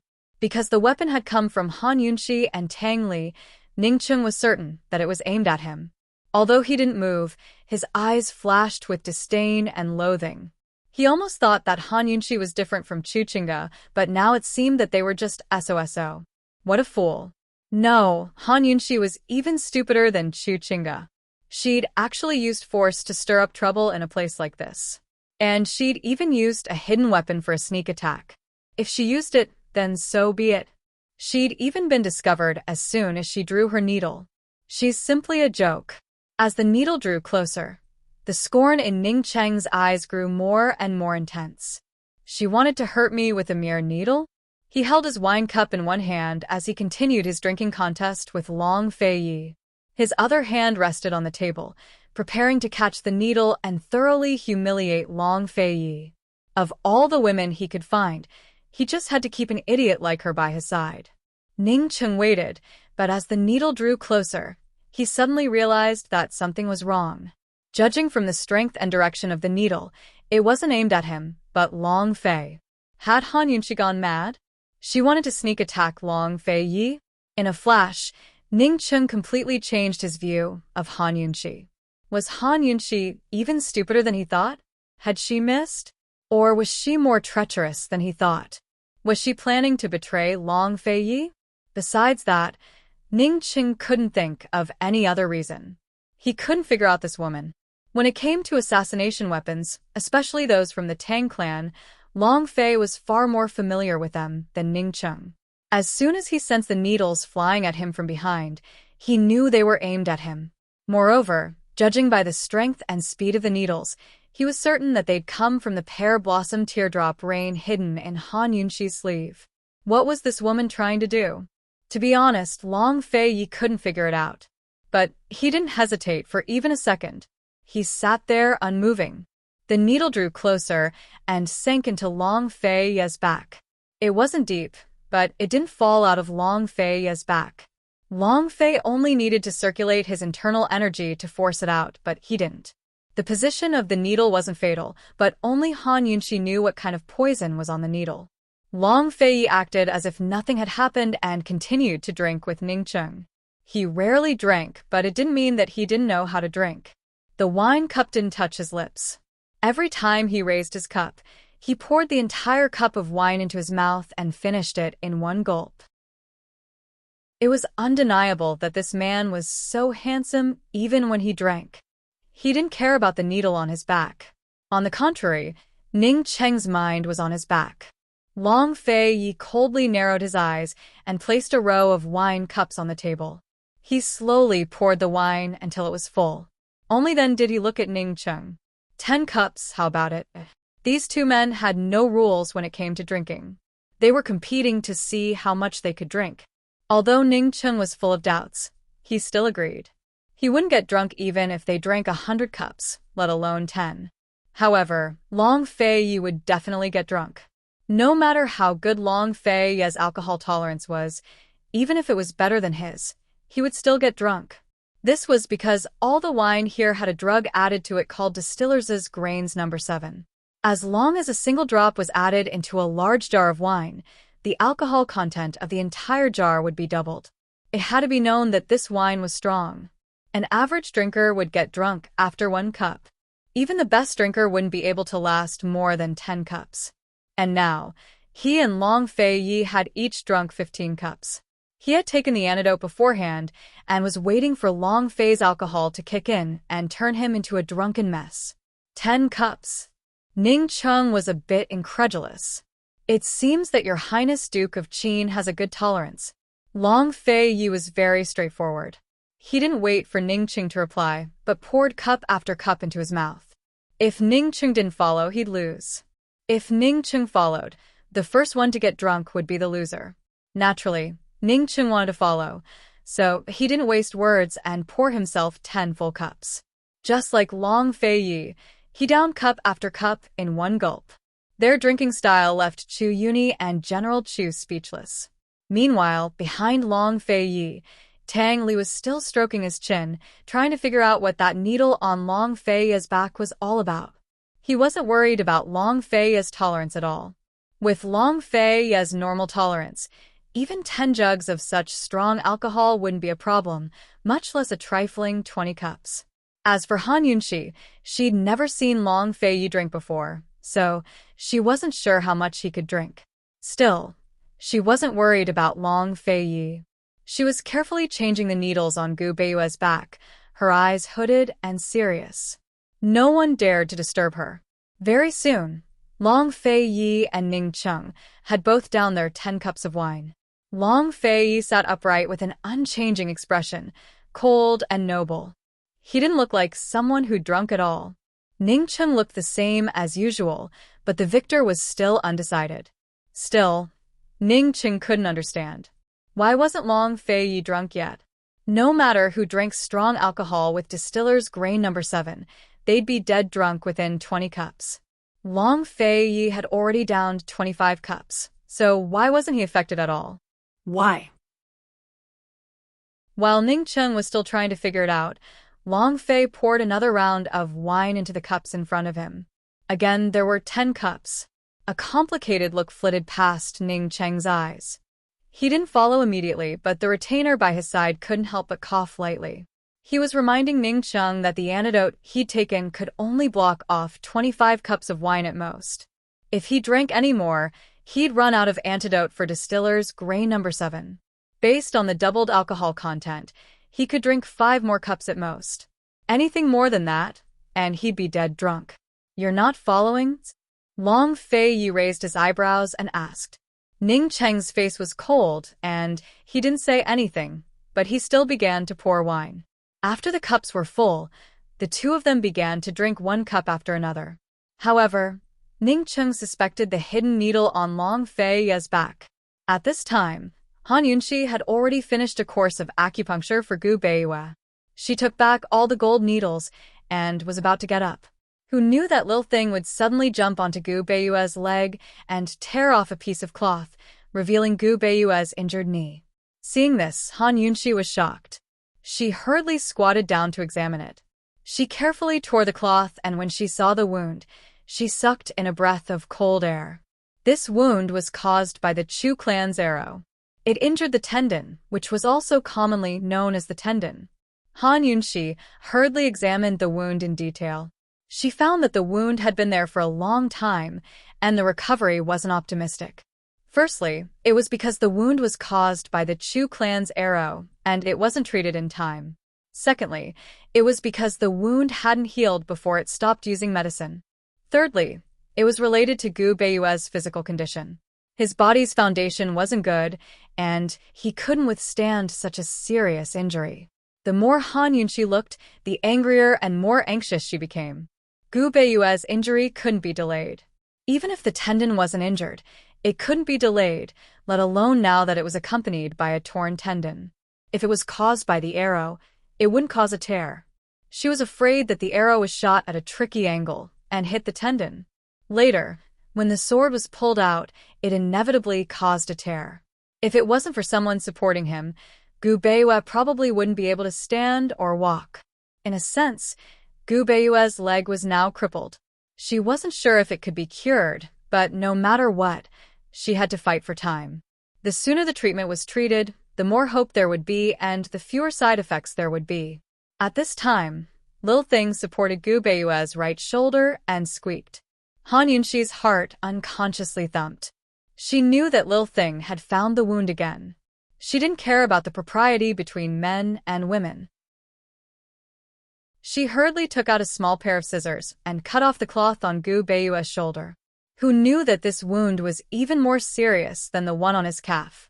This was a wound that went through his shoulder blade.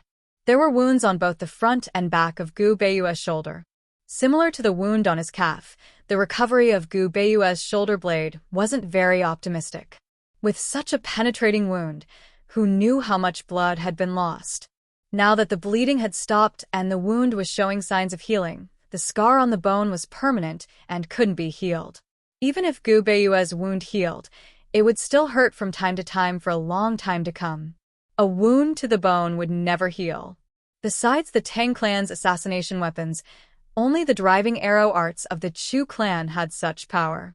The Chu clan? What a Chu clan! Han Yunxi's entire being grew gloomy as a murderous aura emanated from her body. She strode into the pavilion and glared icily at Chu Yuni and General Chu as she spoke to Long Feiyi. We have to go back immediately. Gu Beiyue's been seriously injured by the Chu clan's arrows. We can't afford to delay. Gu Beiyue wasn't bleeding as much as Gu had last time and needed to stop the bleeding. His shoulder injury was already in such a state, so there was no need to rush the treatment. But Gu Beiyue's calf injury had already been delayed for too long. They couldn't afford to delay any longer. Han Yunxi wasn't even sure if Gu Beiyue could still walk normally. Her only thought was to save him as soon as possible and save as much as possible. After all, even if they left Fenglin Prefecture, she couldn't treat him immediately because she didn't know how. She had to contact Medical City's third elder Shen right away. Judging from Gu Beiyue's injuries and body condition, ordinary doctors wouldn't be able to treat him. Only a medical sage like Shun Jueming had the skills to prescribe a complete treatment plan for Gu Beiyue. All she could do was seize the time to find medicine for Gu Beiyue's calf and prevent it from worsening. Han Yunxi came to urge them, but Long Feiyi didn't even have a chance to speak before Ning Qing laughed coldly and said, "When men drink, women stand aside." Unfortunately, Han Yunxi didn't even spare him a glance. She completely ignored him. Ning Qing actually felt a little awkward. He was about to speak when Long Feiyi stood up and said, "Let's stop here for today. We'll fight another day." After he finished speaking, he held Han Yunxi's hand and was about to leave. Ning Qing put down his wine cup and stood up as well. "Duke of Qin, are you a sore loser? If we continue fighting, are you sure this prince will lose?" Long Feiyi countered with a question. Ning Qing actually replied without hesitation, "I'm sure." As soon as he finished speaking, Han Yunxi suddenly picked up the wine cup on the table and splashed it on Ning Cheng's face. In that instant, the entire place fell silent.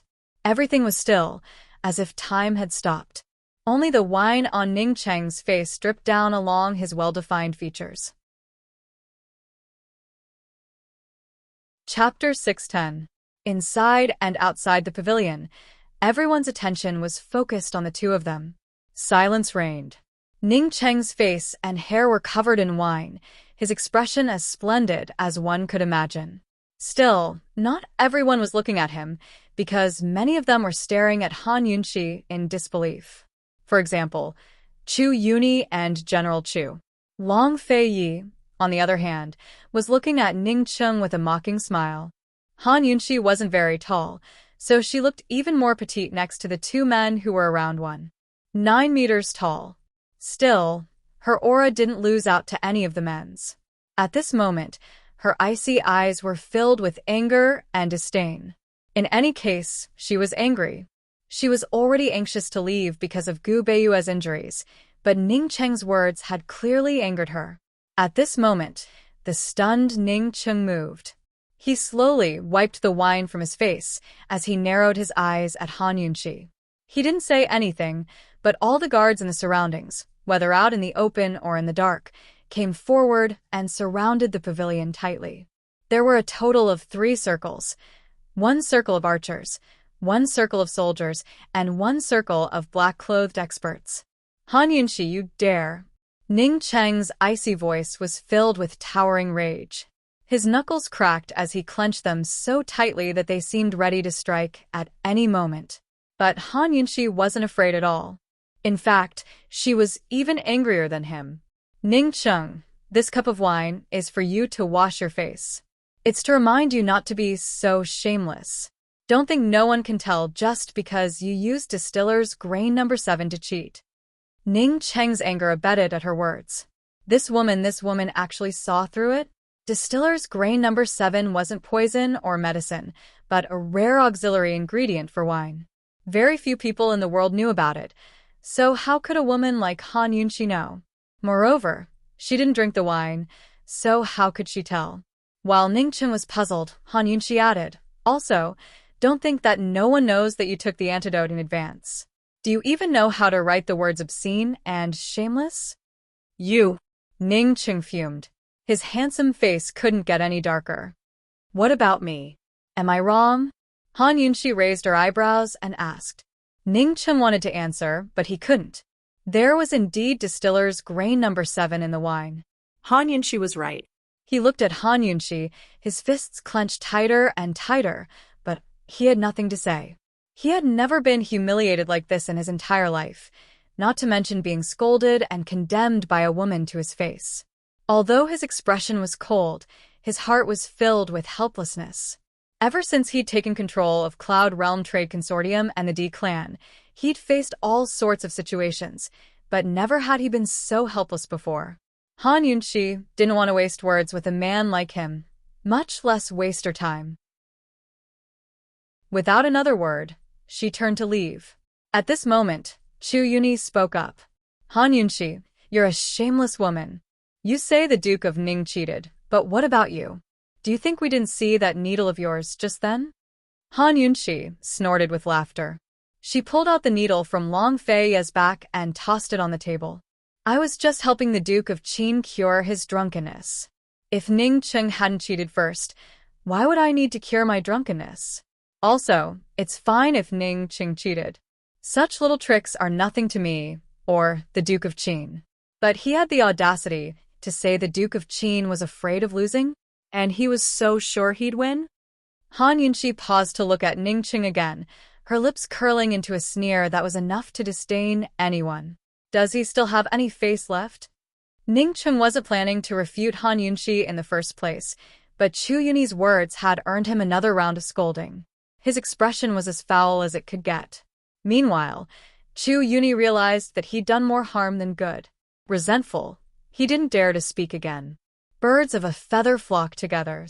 Long Fei chuckled without a word. He took Han Yunqi's hand and turned to leave. The 3 guards surrounding them hadn't received Ning Cheng's orders, so they didn't move aside. But when Long Fei and Han Yunqi drew closer, they didn't have the guts to stop them. All they could do was back away. Long Fei wouldn't allow anyone to stop him on his path. He hadn't taken more than a few steps when he raised his sword. In a flash, all the guards were on guard. The archers and black-robed assassins raised their swords as if they were facing a formidable foe. But before they could make a move, Ning Cheng roared in irritation, "Get out of the way. All of you, get out of the way for your lordship." Hearing this, all the guards exhaled in relief. None of them wanted to fight with the Duke of Qin. As soon as the guards moved aside, Tang Li supported Gu Beiwe to join them. Long Fei and Han Yunqi left without a backward glance. Inside and outside the pavilion, it was still as quiet and tense as ever. Ning Cheng coldly stared at Han Yunqi and the rest as they left. He didn't move a muscle, his thoughts unclear. In any case, his arrogant face was filled with an unapproachable aura. But there was one person very close to Ning Cheng. It was the same person who'd coughed lightly to remind Ning Cheng. His name was Di Shu. He was Ning Cheng's personal retainer. Because he had the skills to help Ning Cheng collect all sorts of fine wines from all over the world, he was favored. His original surname was Wang, but he later changed it to Di to show his loyalty. He was the one who'd told Ning Cheng to use Distiller's Grains number 7, which he'd also found. "Master, Empress Dowager Chu is still waiting in the woods," Di Shu reminded him in a low voice. That's right, Chu Chinga had come as well. She'd made a lot of trouble with Ning Cheng over the past few days, and insisted on coming along. She wanted Ning Cheng to seize the chance to take down Han Yunqi. Although Di Shu had found Distiller's Grains number 7, it was Chu Chinga's idea. She wanted to take advantage of the Duke of Qin's drunken stupor to teach Han Yunqi a lesson. Ning Cheng was still in a fit of anger when he heard the words Empress Dowager Chu. His temper flared as he viciously kicked Di Shu out of the pavilion. The man tumbled out of the pavilion and flipped a few times before coming to a stop. That wasn't enough for Ning Chung to vent his anger. He kicked over the table and strode out of the pavilion. Instantly, everyone made way for him, afraid of being caught in the crossfire of his anger. Ning Chung didn't target anyone, but kept looking in the direction Han Yunxi and the rest had left. Everyone was in disbelief. Was the Duke of Ning really going to let the matter rest after being splashed with wine? That's impossible. By now, her petite figure had turned into a blur, but Ning Chung continued to stare and stare. Actually, he hadn't planned to do anything to Long Fei Yi in a drinking contest. Even he disdained using such a method to win against Long Fei Yi. He simply wanted to buy some time for Chu Qingge so she could settle accounts with Han Yunxi on her own. That way, he wouldn't have to be bothered every day. Seeing Han Yunxi's retreating form, Ning Chung felt an impulse to run over and explain things to her. He disdained the idea as his lips curved up into a scornful smile.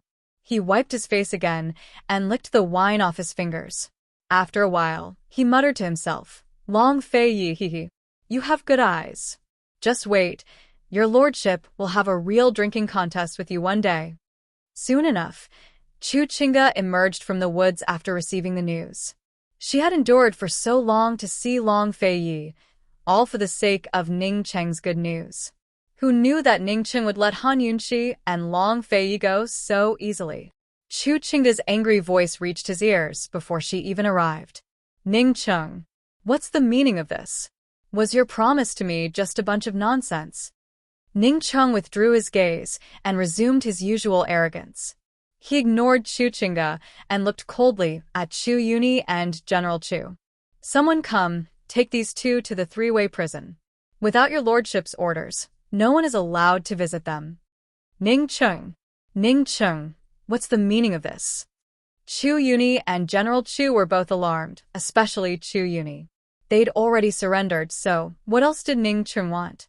Ning Cheng looked at the two men disdainfully. "Your lordship doesn't keep useless people in his army." Chu Yuni was blind in one eye, while General Chu was crippled in one arm. One couldn't aim at a target, while the other couldn't shoot an arrow. In Ning Cheng's eyes, they really were useless trash. "Someone come." General Chu ordered, and the surrounding archers surrounded them. But Ning Cheng only looked around before smiling coldly. "Do you choose to be loyal to your young general, or continue to serve these useless people? Decide for yourself." "What about Tianyin?" General Chu grew alarmed. "What do you want to do with him?"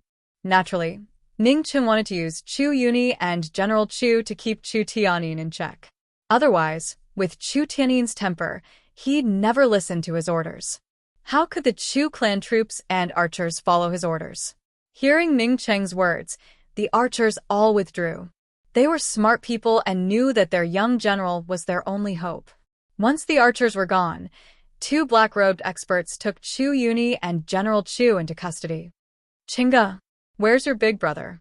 General Chu had no choice but to beg Chu Qingge for help. Unfortunately, she turned a deaf ear to his pleas. "Ning Cheng, you can't be like this. You and I are both great Qin's nobility. The Nether and D clans are both subjects of Western Qin. Don't you care about old friendships at all? Can't the Nether and D clans treat each other with sincerity and work together for Western Qin?" Chu Yuni asked. Ning Cheng was too lazy to expose Chu Yuni's ambitions, nor did he want to waste words. He simply signaled for the guards to take the two of them away, allowing them to curse until they broke their throats. He remained indifferent. Once they were taken away, Chu Qingge immediately asked Ning Cheng, "Just when are you going to do what you promised me?" Ning Cheng turned to leave in irritation, but Chu Qingge chased after him and ordered, "Ning Cheng, they're definitely still in the city. Hurry and take Chu Tianyin in exchange for Han Yunxi. There's still time, so go right now." Has this woman lost her mind? She was the one who told Ning Cheng how much Long Fei Yi valued Han Yunxi. Thus, if she could use Gu Beiwa as a hostage to threaten Han Yunxi, then she could threaten Long Fei Yi as well.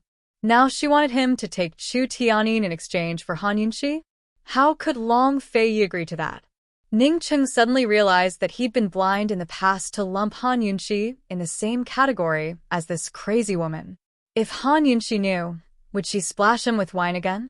Thinking up to here, Ningcheng's lips corked up into a grin. He kept walking forward, treating Chu Qingge like air. Chu Qingge finally lost her temper and grabbed Ningcheng by the arm. Ningcheng stopped and turned back to look at his arm, his gaze cold and cruel. Before he even spoke, Chu Qingge was already frightened enough to let go of his arm. She didn't dare to say a word. "Once your lordship defeats the Duke of Qin, I'll naturally fulfill my promise," he said coldly as he strode off. Coldly, he strode away. He wanted to check on Chu Tiannin's condition and have a good chat with him about the Nether clan's surrender. Although they were in Fenglin Prefecture and could attack Yuyuan and Yaoshui prefectures at any time, Ningcheng had no intention of starting a war. But what about Long Feiyi? By now, they'd just left Fenglin Prefecture's gates. Chapter 611. Long Feiyi's troops were stationed at the northern outskirts of Yaoshui. They could join forces with Western Zhou's forces in Yuyuan at any time to pincer Fenglin Prefecture. Even if they had to face off against Ningcheng's reinforcements, they still had a chance of victory. The Chu clan's choice must have angered Long Feiyi. Ningcheng's performance today had also angered Long Feiyi. Just how would he deal with the Chu clan and Ningcheng? What would he do if he fought, and what would he do if he didn't? Everything was in his heart. Even Han Yunxi had no idea. But Han Yunxi had no time to ask questions now. Her attention was focused on Gu Beiyue's injuries. As soon as they left Fenglin Prefecture, Han Yunxi summoned her guard Su Donglin. "Immediately send a messenger hawk to Medical City and have them bring Third Elder Shin here. Just say that Dr. Gu's knee joint has been torn and has been delayed for a long time. His injuries are serious. Have him hurry to Yaoshui Prefecture as soon as possible." Once Su Donglin left, Han Yunxi instructed another guard, "Send a message to Medicine City to find Wang Gong. Tell him that I need the best dragon tendon powder and have it delivered to Yaoshui Prefecture as soon as possible. Also, send someone to Yaoshui Prefecture first and find all the doctors there to wait in the courtyard." Long Feiyi didn't speak the entire time. Tang Li stole a glance at him and saw Long Feiyi's calm demeanor.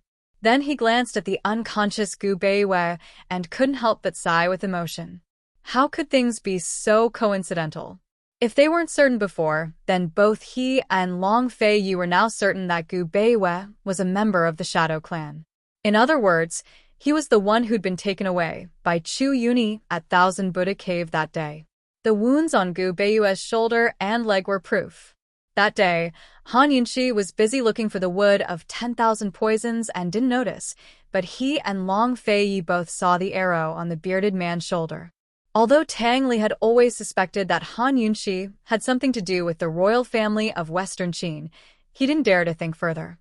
That time at the crater, did Gu Beiyue really go there just for the poisonous beast? Was there really no other reason for him to set up shop in Pilfine Pharmacy? Tang Li thought about it and kept looking at Long Feiyi. He couldn't help but think of Mute Granny. What did Long Feiyi and Mute Granny talk about in the secret chamber that day? Why did Mute Granny commit suicide? What was it that Long Feiyi didn't even want to hide it from his cousin? Long Feiyi was silent, and so was Tang Li. Han Yunxi didn't notice anything strange about them. After getting into the carriage, Han Yunxi suddenly thought of Gu and Mu Ling-er. Mu Ling-er was definitely in Pilfine Pharmacy. As for Gu, he said he was going to Western Qin, but there was still no news from him. She didn't know if she could get in touch with him. But no matter what, Han Yunxi still wanted to give it a try. She immediately sent someone to get in touch with the two of them. Mu Ling-er was a genius pharmacist, and Gu was a pill fiend. Perhaps they knew of some miraculous medicine that could heal Gu Beiyue's injuries and save his leg. Fortunately, the carriage was spacious enough for Han Yunxi to let Gu Beiyue lie down in the carriage. But after Gu Beiyue lay down, there were only 2 seats left. Tang Li took the initiative to sit outside with the coachman. The carriage sped along, heading south from Fenglin Prefecture to Yaoshui's residence. If they were fast, it would take a day's journey. In a war-torn land, it wasn't easy to find medicine and doctors. Han Yunxi didn't touch Gu Beiyue's injuries the entire journey. She was the worst at dealing with bones and muscles, so she couldn't touch them. She could only let him lie down for now. Even though Gu Beiyue was in a sorry state, his face was as clean as ever. It was as if he was just sleeping. He was as calm and gentle as usual. The little thing was carefully licking the blood around his wound. From time to time, it would raise its head to look at its young master. There were even a few times when it stopped and sniffed at his nose to see if its young master was still breathing. Lil Thing was afraid that its young master would suddenly stop breathing and never wake up again. Han Yunxi looked at this scene and thought of Gu Beiyue's warm smile. She thought of how well Gu Beiyue had treated her, Lil Thing, and those who came to seek medical help. Her eyes couldn't help but sting. How could such a good person be crippled? It was too cruel. Coldly, she said, "Long Fei Yi, I will definitely take revenge for this." "I will," Long Fei Yi replied indifferently. Whether it was the Chu clan or Ningcheng, whether it was the joint operation of the three armies, or the Chu clan's choice this time, he would settle all the debts together. If his calculations weren't wrong, the Chu clan and Ningcheng would be in big trouble in 10 days' time. He didn't plan to send troops to Fenglin Prefecture, nor did he plan to fight with Ningcheng for Tianing. However, this didn't mean that this competition was over. As long as he didn't leave the western regions and stayed in Yaoshui, everything wasn't over yet. On the way, the two were silent, each with their own thoughts. Tang Li hesitated outside for a long time. In the end, he opened his mouth and asked, "Big brother, how do you know that sister-in-law's needle wasn't meant to kill you?" Although Tang Li didn't dare think about it, he had to think about it. He had to seriously consider Long Fei Ye's situation. If Han Yunxi really was the descendant of Western Qin's imperial family, then she would be the Tang clan's enemy, East Qin's enemy, and Long Fei Ye's enemy. The current Han Yunxi didn't know any martial arts, but if she wanted to kill Long Fei Yi, she could do so at any time. How could Tang Li not be cautious? In fact, Long Fei Yi had already exposed his weakest back to this woman more than once. If he really died at her hands, then he, Long Fei Yi, would accept it. Long Fei Yi ignored Tang Li and didn't intend to answer. Separated by the curtains, Han Yunxi couldn't see Tang Li's furrowed brows. She answered for Long Fei Yi, "Because your big brother trusts me." As soon as she walked into the pavilion, she knew that Ningcheng had added distiller's grain number 7 to his wine. This was an auxiliary ingredient for winemaking, but it was also the most poisonous ingredient. The difference between strong wine and poison was not only in the quantity, but also in the other ingredients. At first, she didn't pay much attention to it. She only thought that Ningcheng was a good drinker. Later, when Ningcheng asked Long Fei Yi to drink, she knew what Ningcheng was planning. For her, to neutralize distiller's grain number 7, she didn't even need an antidote. All she needed was a needle. When she shot that needle, she really wasn't worried about whether Long Fei Yi would dodge, although she knew that he had the ability to detect and dodge. He trusted her, he. "Then if my big brother points his sword at you one day, will you trust him?" Tang Li asked. At these words, Long Fei Yi immediately looked up. Although they were separated by the curtains, his dark pupils were frighteningly deep. His gaze seemed capable of piercing through the curtains to stare straight at Tang Li. Han Yunxi didn't answer, but said, "He wouldn't lie to me." Last time on their way back from Pillfiend Pharmacy to Tianing's capital, Long Fei Yi had asked her the same question. Did she trust him? If she said yes, she would. But if he lied to her once, she'd fall for it 100 times. After being lied to 100 times, would she believe him again? Of course not. Thus, as long as he lied to her once, she'd never believe him. A complicated look flitted past Long Fei Ye's eyes before his gaze rested on Gu Beiyue again. Still, he didn't speak. Tang Li hadn't asked enough questions before he spoke up again. "Sister-in-law, then if..." Before he could finish his question, Long Fei Yi cut him off coldly. His voice was as cold as ice, so cold that even Han Yunxi felt the chill. Meddlesome. Han Yunxi knew that this fellow didn't like discussing such topics. He didn't even like talking to her, much less Tang Li. Tang Li, however, understood the warning in Long Fei-ye's voice. He quickly joked, "Sister-in-law, I don't know if you trust my big brother, but he definitely trusts you. Otherwise, how could he not mind if you're so anxious about Gu Beiwe?" Mind? Gu Beiwe was already injured to this extent. Why would he mind? Wasn't it also because of them that Gu Beiwe was taken hostage out of the blue? If Long Fei-ye was jealous over this matter, Han Yunxi would definitely reward him with the word unreasonable. Long Fei-ye really wasn't jealous this time. Other than Han Yunxi's background, there was probably nothing else that could stop him from being jealous. Thus, neither Han Yunxi nor Long Fei-ye paid any attention to Tang Li's joke and pretended not to hear it. Tang Li waited outside for a long time, but there was no response from inside. The more he thought about it, the more he felt that something was amiss. The more he waited, the more flustered he felt. He was worried that he had asked too many questions just now and angered Long Fei-ye. One had to know that during this period of time, he didn't deliberately avoid it. He had basically exposed his identity, and the news would soon spread to the Tang sect. His father and Aunt Ru would definitely come looking for him. When that time came, Long Fei-ye would still have to protect him. Since there was no response from inside, Tang Li was afraid that he would make more mistakes if he said too much, so he could only shut up. However, he still wanted to find an opportunity to have a good talk with Long Fei-ye in private. He was certain that Long Fei had to know some things. After they quieted down, Han Yunxi gently leaned on Long Fei-ye's shoulder. Now that she was close, she could smell the alcohol on his body. Although she had given him an injection, that injection only dissolved Distiller's grain number 7.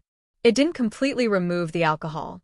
Long Fei-ye drank a lot of alcohol, but he was very sober and didn't reek of alcohol. Han Yunxi, who had always hated the smell of alcohol, didn't dislike the smell on his body.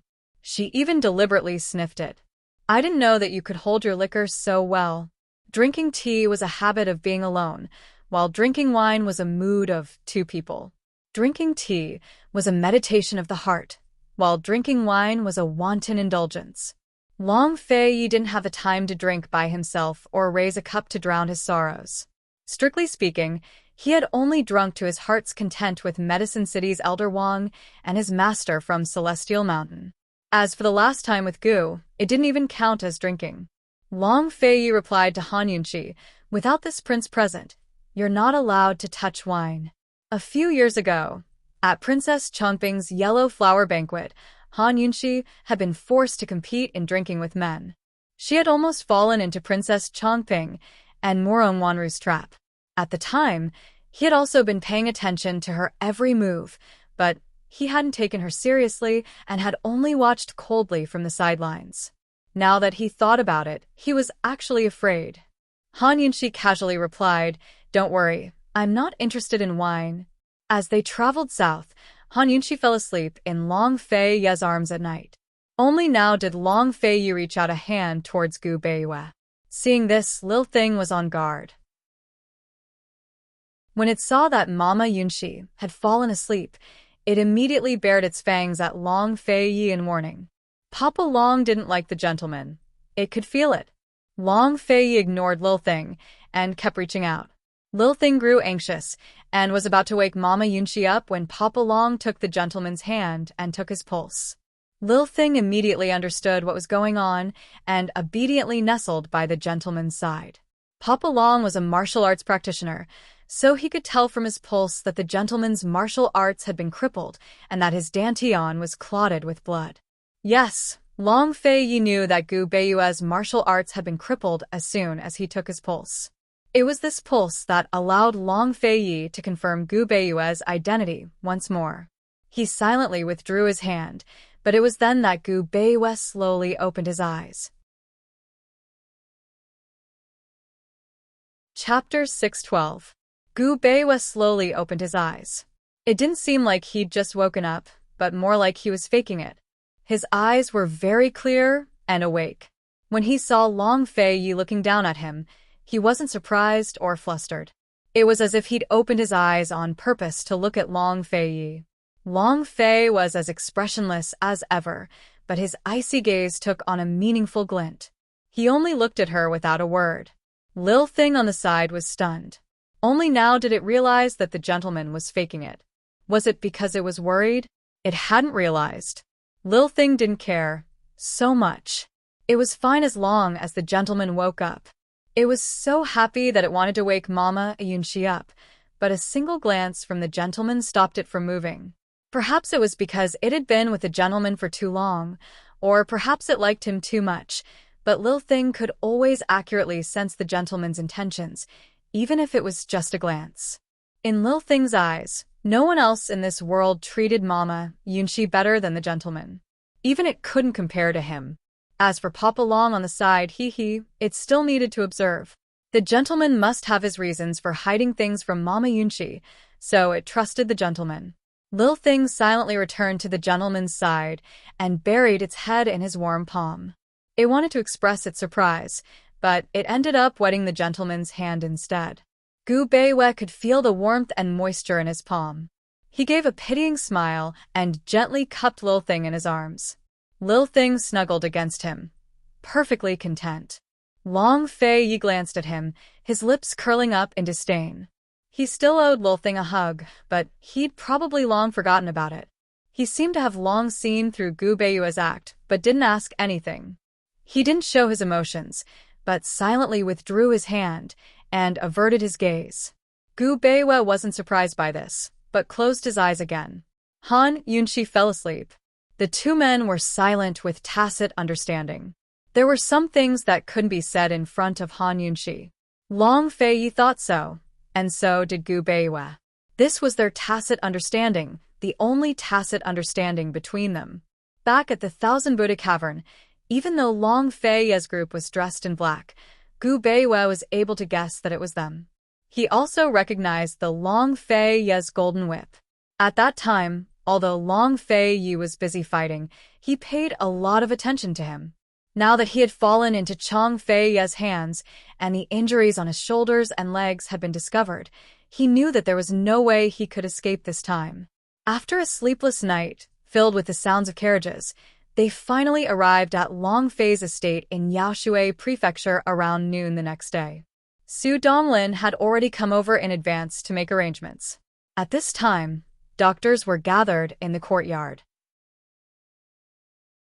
Han Yunshi immediately organized a consultation with the doctors. Some of the doctors' opinions were laughable and childish to Gu Beiyue. One had to know that he was well aware of his own condition. If even he couldn't cure himself, how could others? He didn't have any intention of mocking the doctors, but he felt helpless in his heart. He calmly fainted and allowed the doctors to examine him. He didn't have the irritable temper of a normal patient. After a fierce round of questioning and debate, the consultation didn't reach a conclusion. The doctors only agreed on 2 points. The first was that Gu Beiyue's leg injury wouldn't heal unless there was a miracle.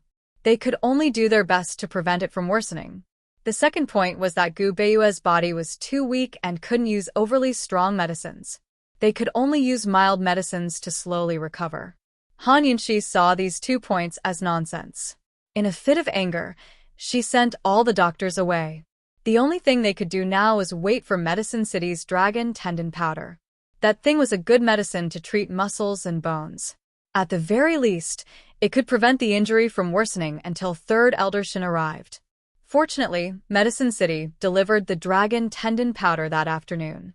This thing was controlled by the Council of Elders and wasn't for sale. If it weren't for Han Yunshi and Long Fei Yi, they wouldn't have been able to obtain it so quickly. The dragon tendon powder was tied to the leg of a messenger eagle. It was only a small packet, but it was enough for Gu Beiyue to use for a long time. Han Yunshi immediately went to prepare the medicine herself after receiving it. As soon as she left the room, Long Fei Yi, who had been brewing tea at the tea table, stood up and walked over. He stood beside the bed with his hands behind his back and said coldly, "You can wake up now." Gu Beiyue immediately woke up. He opened his eyes and smiled faintly. There was no wariness, no hostility, no surprise, and no panic. The calmness in his eyes was one that could never be disturbed. Only when he was facing the woman he wanted to protect, and when he was facing himself, would he show the 7 emotions and 6 desires love, hate, infatuation, and craziness. Such a gentle smile made Lil Thing intoxicated. A trace of admiration flitted across Long Fei-ye's eyes.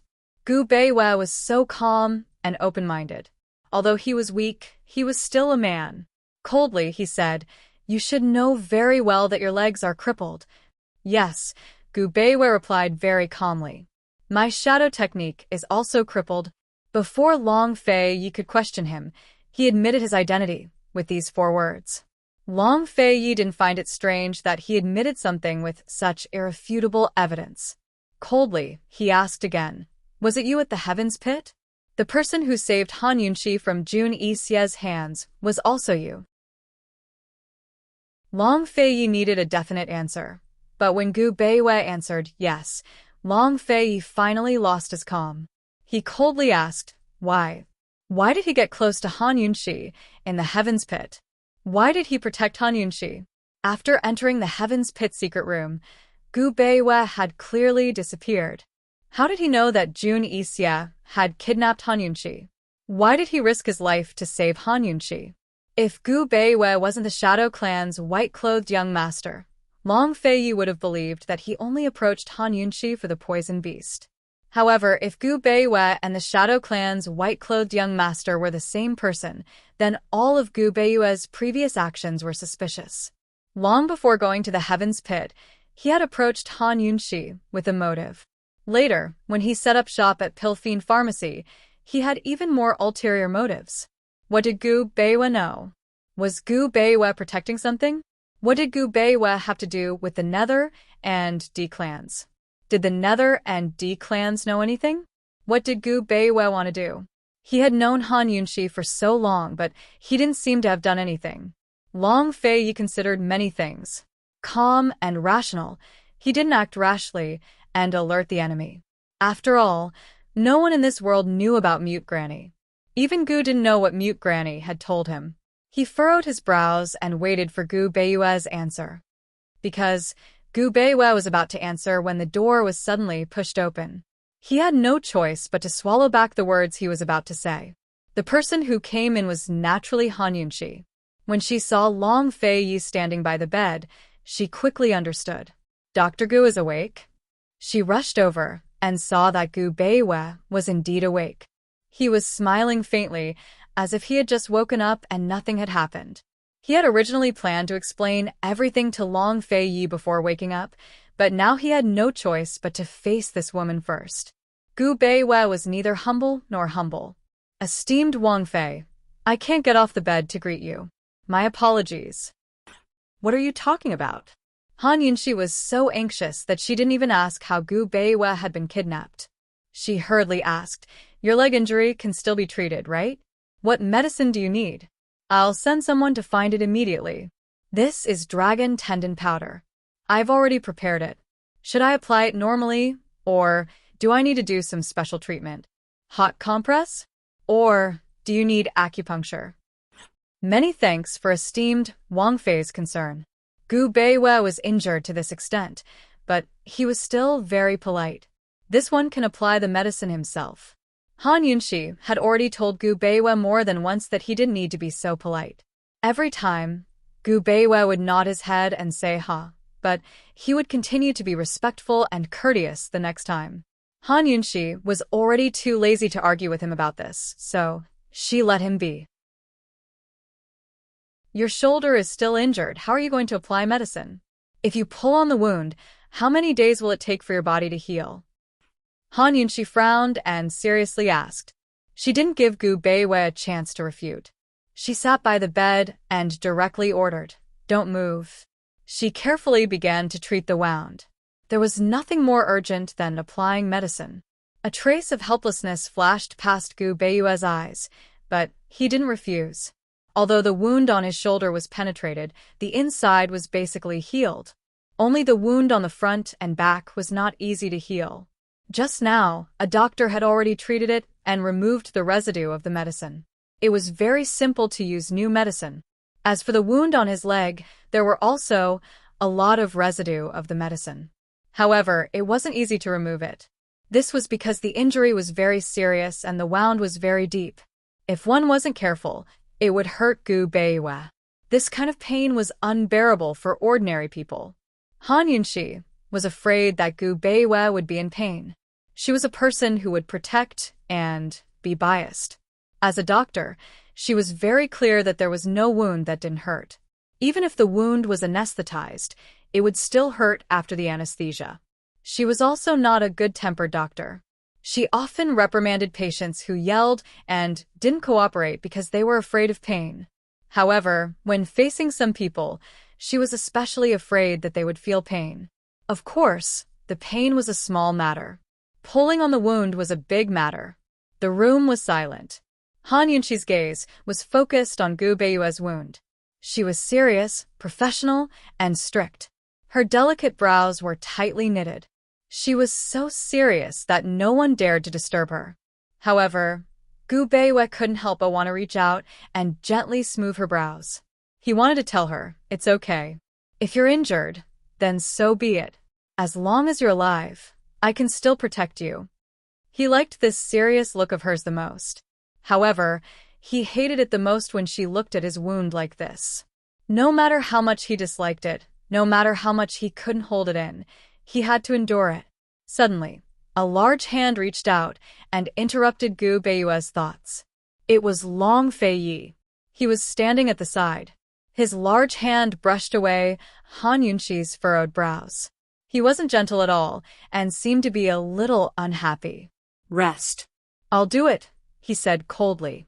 It was already considered an improvement that the big vinegar jar had been knocked over at this time.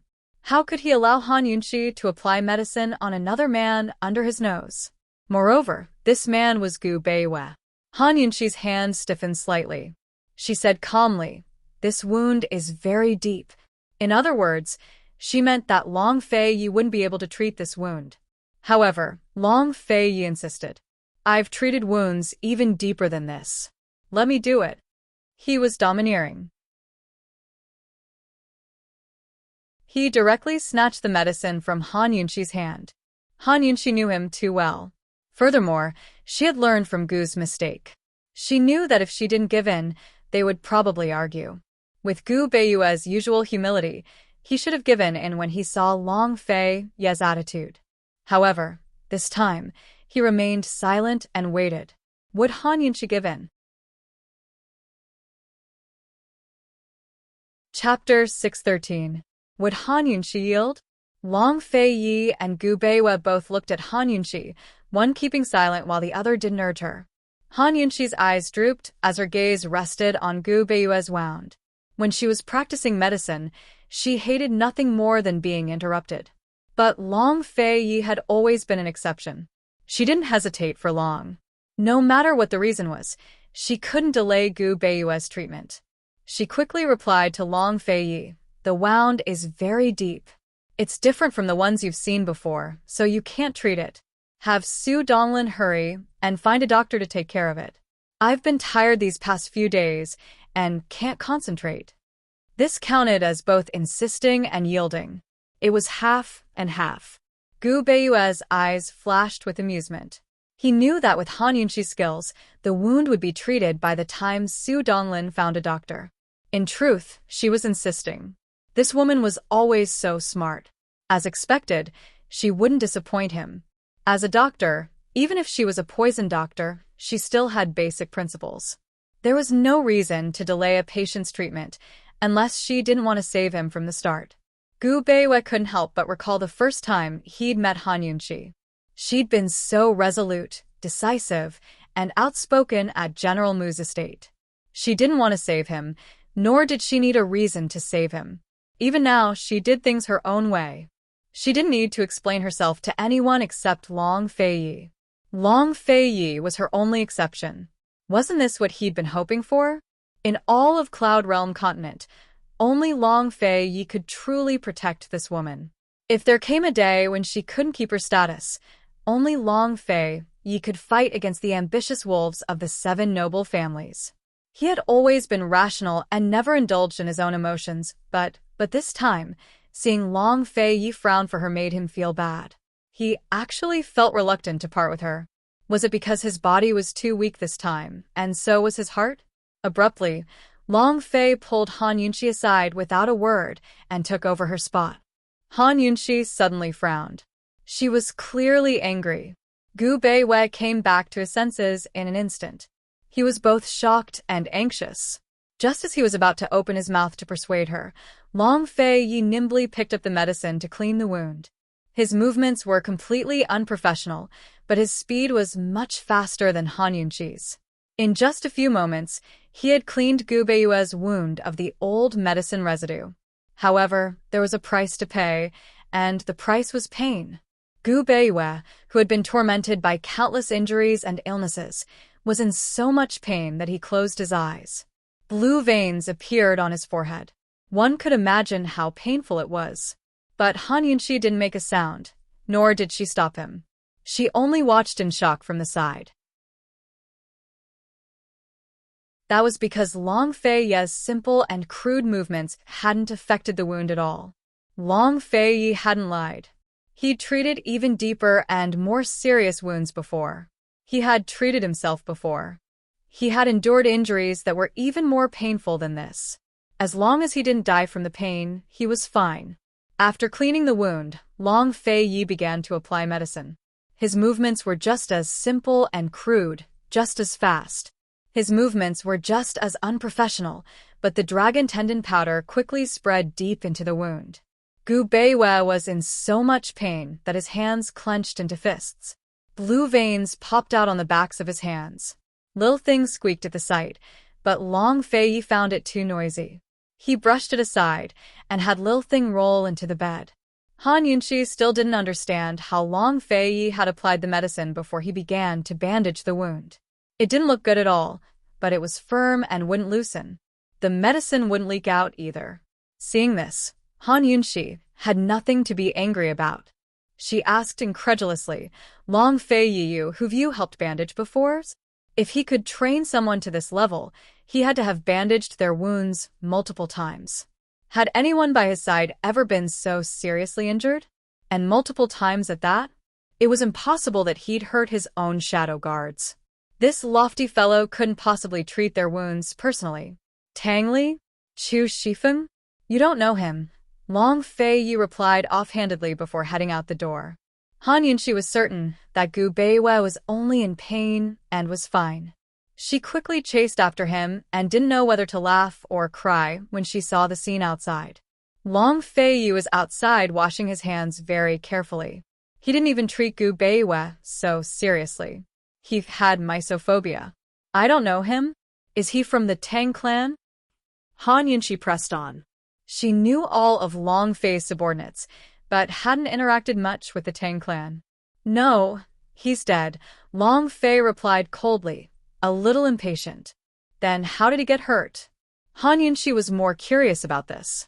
After all, it wasn't easy to injure someone so severely. Besides the Chu clan's arrows and Tang clan's assassination weapons, what other weapons could injure someone so severely? How did he get hurt? Of course he'd hurt himself. He'd hurt himself plenty of times when he'd been practicing his whip skills. His whip was no less powerful than the Chu clan's arrows and Tang clan's assassination weapons. Whip after whip had landed on his own legs. It was common for his skin to split open and his flesh to be torn open. Naturally, he'd hurt his tendons and bones. He'd treated all of his wounds himself. Mu Fei only gave him medicine and never helped him treat his wounds, much less find a doctor for him. If anyone else had asked, Long Fei Yi would have pretended he hadn't heard and walked away. But he couldn't avoid Han Yunxi at all, because this woman dared to chase after him. In the end, he said, Tang Li was the one who hurt me. You should ask him. Han Yunxi was doubtful. Didn't this guy just say he didn't know him? Could it be that things are complicated? Fine, I'll ask Tang Li later. Tang Li was currently catching up on sleep. She didn't know if he'd have nightmares. When she returned to the room, Gu Beiwei's pain had subsided. He sat up to examine his wounds. Like Han Yunxi, he was full of questions. But he wouldn't ask. And even if he did, Long Fei Yi would only pretend he hadn't heard. Many thanks, Your Highness Duke of Qin, He bowed with both hands. It wasn't an act, but a sincere thanks to Long Feiyi. Long Feiyi accepted his thanks graciously. After applying the dragon tendon powder, Han Yunxi felt much more at ease. Now, she just had to wait for Elder Shen and Elder Zhang to arrive, as well as news from Gu and Mu Ling. Han Yunxi sat down and asked seriously, Dr. Gu, can the wound on your leg heal completely? Will it affect your normal movements? Gu Beiwei was silent. Han Yunxi didn't pursue the matter, but her heart clenched. She was afraid of receiving a negative answer. After a while, Gu Beiwei smiled helplessly. I can't treat myself. What about the others? What about Elder Shen? Elder Shen is already on his way, Han Yunxi asked anxiously. I hope so, Gu Beiwei said lightly. Actually, his answer was only to give Han Yunxi hope. He wasn't lying. He just didn't finish his sentence. He couldn't treat it, so no one could, not even the dean of the medical college. Han Yunxi thought that if he had hope, then there must be hope. Even if Shen Jueming couldn't treat it, the medical college still had doctors who were better than him. Even if Gu and Mu Ling couldn't find a good medicine, there was still the king of medicine. She could ask the king of medicine. Elder Shen is already on his way. He'll definitely arrive in 10 days at the latest. Gu and Mu Ling will also help you find medicine. Just tell us what medicine you need. As long as it's available, we'll definitely find it, Han Yunxi said seriously. Gu Beiwei smiled and nodded. Thank you, Princess Consort. Han Yunxi ignored his politeness and asked again, how did you fall into the hands of the Chu clan? What happened? Why were they so ruthless? As soon as Han Yunxi said this, Gu Beiwei knew what was going on. This stupid woman didn't suspect anything about the Thousand Buddha Cave. It was no wonder that she didn't notice that he was watching her when she was focused on the 1,000-year ginkgo tree. How should he answer her? Long Feiyi stood to the side with his eyes lowered. He was also waiting for an answer. Gu Beiwei didn't think for long before he said, I was originally going to visit an old friend in Medical City, but was suddenly attacked on the road. I assumed it was a group of bandits and wanted to pay them some silver to settle the matter. Who knew that they would shoot before I even got off the carriage? I was unconscious at that time. I don't know what happened, but when I woke up, I saw the Chu clan. They gave me some medicine, and then handed me over to Ning Cheng. He said, then asked, what's going on? Did the Chu clan betray Western Zhou? Why did Great General Ning? Long Fei's lips quirked up into a cold smile. Gu Beiwei looked gentle and harmless, but he was actually a shrewd person. When he spoke of lies, it was so natural. He even asked Han Yunxi questions to dispel Han Yunxi's suspicions. Han Yunxi explained the situation concisely, causing Gu Beiwei to sigh. Then, this one doesn't understand. The Chu clan could have just exchanged me for Chu Tianyin. Why did they have to hand me over to Ning Cheng? Gu Beiwei couldn't figure it out. That day, Ning Cheng's subordinates had taken him away and locked him up. It wasn't until yesterday that he saw Ning Cheng again during the hostage exchange. Han Yunxi wanted to ask more questions, but Gu Beiwei asked her instead. I reckon the Chu and Ning clans hadn't fallen out with each other, yet when Chu Yuni handed you over to Ning Cheng. As she spoke, she smiled coldly. It can only be said that Chu Yuni overestimated himself.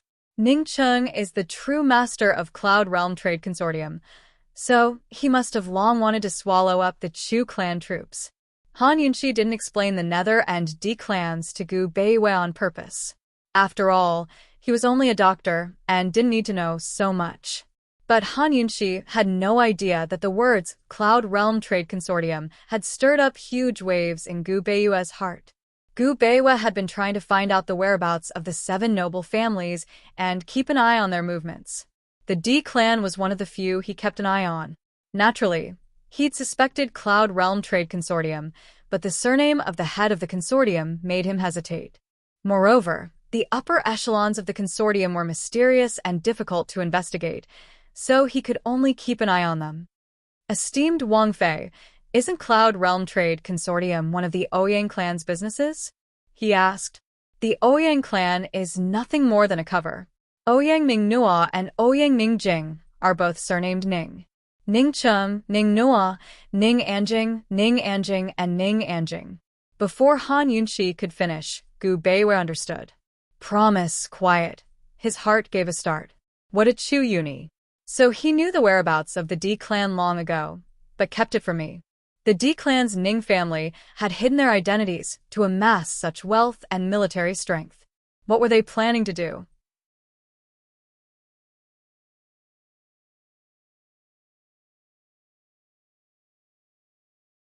Chapter 614. The only thing Gu Beiwei was certain of was that Chu Yuni hadn't told Ning Qing about his identity. Otherwise, Ning Qing wouldn't have ignored him like this, much less let him go so easily. In the past, the D clan's Ning clan was even more loyal to Western Qin than the Shadow clan. The D clan's Ning clan had never involved themselves in politics, but only in business. But what about the current Ning clan? Ning Chung had hidden himself in Tianning as a general and controlled a third of the country's troops. He also led Tianning's cavalry regiments and colluded with Chu Qingge to threaten the emperor. What was he up to? Was the D clan's Ning clan still the D clan of the past? Gu Beiwei's eyes flickered between light and darkness as his emotions grew complicated. Dr. Gu, what's wrong? Han Yunxi could tell that something was amiss. Nothing, just an accident. I didn't expect so many things to change in the West in just a month. Gu Beiwei seemed to be speaking casually, but he was actually probing Han Yunxi to understand the current situation in the West. After all, the situation had changed drastically, and he'd been locked up for so long that he didn't know a thing. Under these circumstances, it was inevitable that he'd lose confidence in facing off against Long Fei Yi. Unfortunately, Han Yunxi didn't say much beyond a soft sigh. Don't worry about anything else. It's more important that you recover from your injuries. You need to take good care of your body. Speak. Do you want to prescribe your own medicine, or should I find someone else? Gu Beiwei smiled. I'll prescribe it myself. He then listed a few ingredients for Han Yunxi to memorize. Han Yunxi noted them down one by one before she went to find the ingredients. She hadn't been idle since arriving at this courtyard. Long Fei Yi saw all of this and endured it in his heart. He wanted nothing more than to lock this woman up in her room forever, but he understood that Han Yunxi was a woman who couldn't be trapped.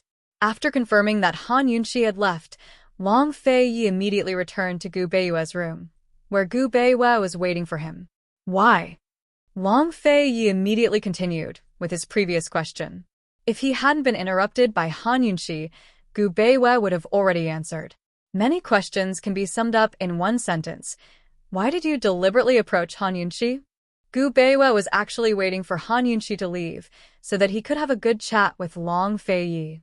Even if his identity as a Shadow Clan member was exposed, he could still remain calm in front of Long Fei Yi. Looking straight into Long Fei Yi's cold eyes, Gu Beiwei indifferently replied, because she's a direct descendant of the poison sect. Long Fei Yi had a complicated look in his eyes.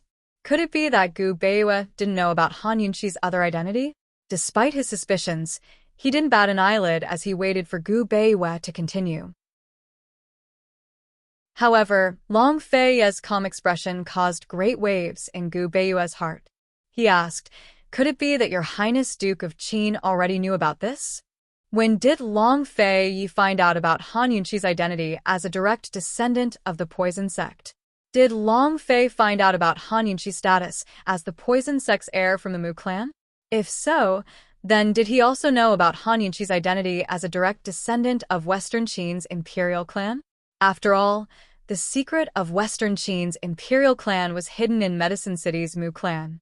A few years ago, he'd found some suspicious clues among his grandfather's belongings by chance. He'd followed those clues all the way to Medicine City and spent a great deal of effort to track down Mu Xian. By the time he'd found out, Mu Xian had already been missing for a long time. All that was left was a rumor that she had an affair with a descendant of the poison sect. To others, this might be a rumor, but to him, it was the only clue. Unfortunately, he'd chased after this clue for many years, but still couldn't find Mu Xian's whereabouts. During those years, he'd learned almost everything about the poison sect. He knew that the Xian Gold door in the poison sect Skype Pit was a Dao-sensing door that could only be opened with the blood of a direct descendant of the poison sect. After that, he'd basically given up until Han Yunxi's appearance gave him hope once more. When he'd first met Han Yunxi at General Mu's estate, he'd only been attracted by her bearing. What truly caught his attention were her poison and strange acupuncture techniques. Even though the poison sect didn't have such techniques, he still firmly believed that this woman was related to the poison sect. Because the poison sect was the origin of Cloud Realm's poison world, such a profound detoxification needle technique was likely a secret technique that the poison sect didn't teach to outsiders. From then on, he began to investigate Han Yunxi's origins. The Han family's background couldn't be clearer. If Han Yunxi had any secrets, it must have come from Lady Tianxin. Thus, rather than investigating Han Yunxi, it was more accurate to say that he was investigating Lady Tianxin. Once he found out that Lady Tianxin was related to Medicine City's Mu family, everything became clear. The Han family's Tianxin was the Mu family's Mu Xian. Han Yunxi was the daughter of Mu Xian and a direct descendant of the poison sect. Not only was Han Yunxi a direct descendant of the poison sect, but she was also the orphan of Western Qin's imperial family. In order to confirm this, he'd specially lured Han Yunxi to the poison sect Skype Pit and tested her with the Xian Gold door. It was absolutely true. He'd only found this because of the clues left behind by his grandfather. How had Long Fei found out? Seeing Long Fei's calm and stern face, Gu Beiyue's heart was thrown into chaos. He was afraid. That was the thing he feared the most. If Long Fei had long known about Han Yunxi's origins, then was he using Han Yunxi to his advantage? The news of Qin Wangfei's favor had shocked all of Cloud Realm continent, because no one dared to believe that Tianning's icy duke, Long Fei, would truly dote on and indulge a woman. Your lordship has long known that she has connections to the poison sect, Long Fei admitted openly. Gu Beiyue wanted to test whether Long Fei knew about Western Qin's imperial family, but he carefully swallowed back the words on the tip of his tongue several times. He had to be cautious because Long Fei wasn't so easy to test. What if Long Fei didn't know about Western Qin's imperial family in the first place and grew suspicious? In the end, Gu Beiyue chose to remain silent and didn't say anything else. Seeing Gu Beiyue's silence, Long Fei began to make plans in his heart. He wanted to see if Gu Beiyue knew that Han Yunxi was a direct descendant of the Western Qin imperial family as well as Han Yunxi's origins. He thought about it for a long time but didn't know how to go about it. Because Gu Beiyue was such a shrewd man, it wasn't easy to test him. If Gu Beiyue didn't know that Han Yunxi was a descendant of Western Qin's imperial family, then he'd definitely suspect Han Yunxi. If Gu Beiyue already knew, then he'd definitely expose himself if he kept probing. Long Fei didn't speak either, but waited for Gu Beiyue to continue. Just like that, the two shrewd men fell silent. After a few moments of silence, Long Fei spoke first. He couldn't tarry for too long. Han Yunxi would be here soon. Although he spoke first, he didn't reveal anything. Cold, he said, Gu Beiyue, you haven't finished answering this prince's question. Gu Beiyue sighed inwardly at Long Fei's unfathomable depths. He couldn't fathom the man's thoughts at all, so he could only reply, Your Highness Duke of Qin, this one didn't intentionally get close to esteemed Wang Fei. It was only by chance that I learned of esteemed Wang Fei's origins. What kind of chance? Long Fei asked. Does your highness remember the Xian Gold door? As Gu Beiyue asked, he seized every moment to mull over each word. He had to be careful with every word he said to Long Fei. Changing the topic was the best way to buy himself time to think. Unfortunately, Long Fei didn't say anything and only nodded. Gu Beiyue couldn't buy much time at all. Only the blood of a direct descendant of the poison sect can open the Xian Gold door. The poison sect's poison beast recognizes a direct descendant of the poison sect as its master, so there's a saying. The one who can open the Xian Gold door is the poison beast's master. At the time, the situation was urgent, so the Xian Gold door suddenly opened. This one was also very surprised. Later, when I thought about it carefully, I remembered esteemed Wang Fei's fingers didn't bleed very much. That was how I learned of esteemed Wang Fei's secret. Gu Beiwa explained, "Your Highness, Duke of Qin, this one went to the sky pit to retrieve the poison beast's fangs to create a medicine. When I met esteemed Wang Fei, I wanted to coerce esteemed Wang Fei into using her poison arts to capture the poison beast. Unfortunately, the discovery of the Xian gold door forced this one to retreat. Because this one knew that once the poison beast has recognized its master, no one can steal it away." Xian gold door. Wang Fei muttered to himself, as if he was pondering something. Exactly. That time was truly unexpected. Gu Beiwa hesitated for a moment, but in the end, he still decided to test Wang Fei. He said, "Although it was an accident, when I think about it carefully, I suddenly understand. Esteemed Wang Fei's poison arts are exquisite. If she didn't learn them from Dr. Han, then she could only have learned them from Lady Tianqin. The Han family is a medical family and has no connections to the poison sect. Lady Tianqin's origins are mysterious, so she must be a daughter of the poison sect." Wang Fei was surprised. He hadn't expected Gu Beiwa to have learned of Han Yunxi's poison sect origins because of the Xian gold door. It seemed that Gu Beiwa had misunderstood Lady Tianqin and didn't know that Tianqin and Mu Xian were the same person. Mute Granny had said that she was the only one who knew of Mu Xian's true identity. If Gu Beiwa didn't know that Tianqin was Mu Xian, then it was even more impossible for him to know of Mu Xian's relationship with the Western Qin imperial family. From another perspective, if Gu Beiwa knew that Han Yunxi was the orphan of the Western Qin imperial family, he would have made a move a long time ago. There was no way he would have done nothing until now. Wang Fei had a grasp of the situation, but he still questioned Gu Beiwa. As expected, you had ulterior motives for entering Pill Fiend Pharmacy. Your Highness has misunderstood. This one admires esteemed Wang Fei's poison skills and respects esteemed Wang Fei's character. I had no ulterior motives for entering Pill Fiend Pharmacy for the convenience of my medical practice and to repay esteemed Wang Fei for saving my life. If esteemed Wang Fei hadn't saved me, this one would have died at Empress Dowager Li's hands last time. Does the Shadow Clan have any regard for a trifling Tianning's Empress Dowager? Wang Fei mocked. Gu Beiwa's eyes flashed with vigilance before he smiled helplessly. Your Highness Duke of Qin may not know this, but my Shadow Clan has withered away. Today, I'm the only one left with this sickly body. The Shadow Clan, it's long gone. Is that so? Back then, the Nether and Shadow clans worked together to put on a good show and preserve the bloodline of Western Qin's imperial family. The Nether clan's Chu clan has already announced to the world that they're searching for the imperial family to restore Western Qin. The Chu clan ambushed Western Zhou and seized military power to rebel. Your Shadow clan ambushed Tianning and deliberately entered Pill Fiend Pharmacy. What are your intentions? Wang Fei asked.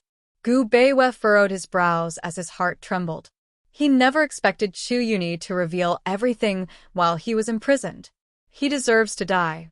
Heaven knows how many related and unrelated people will be searching for the whereabouts of Western Qin's imperial orphan now. He endured the pain in his shoulders and legs as he got off the bed.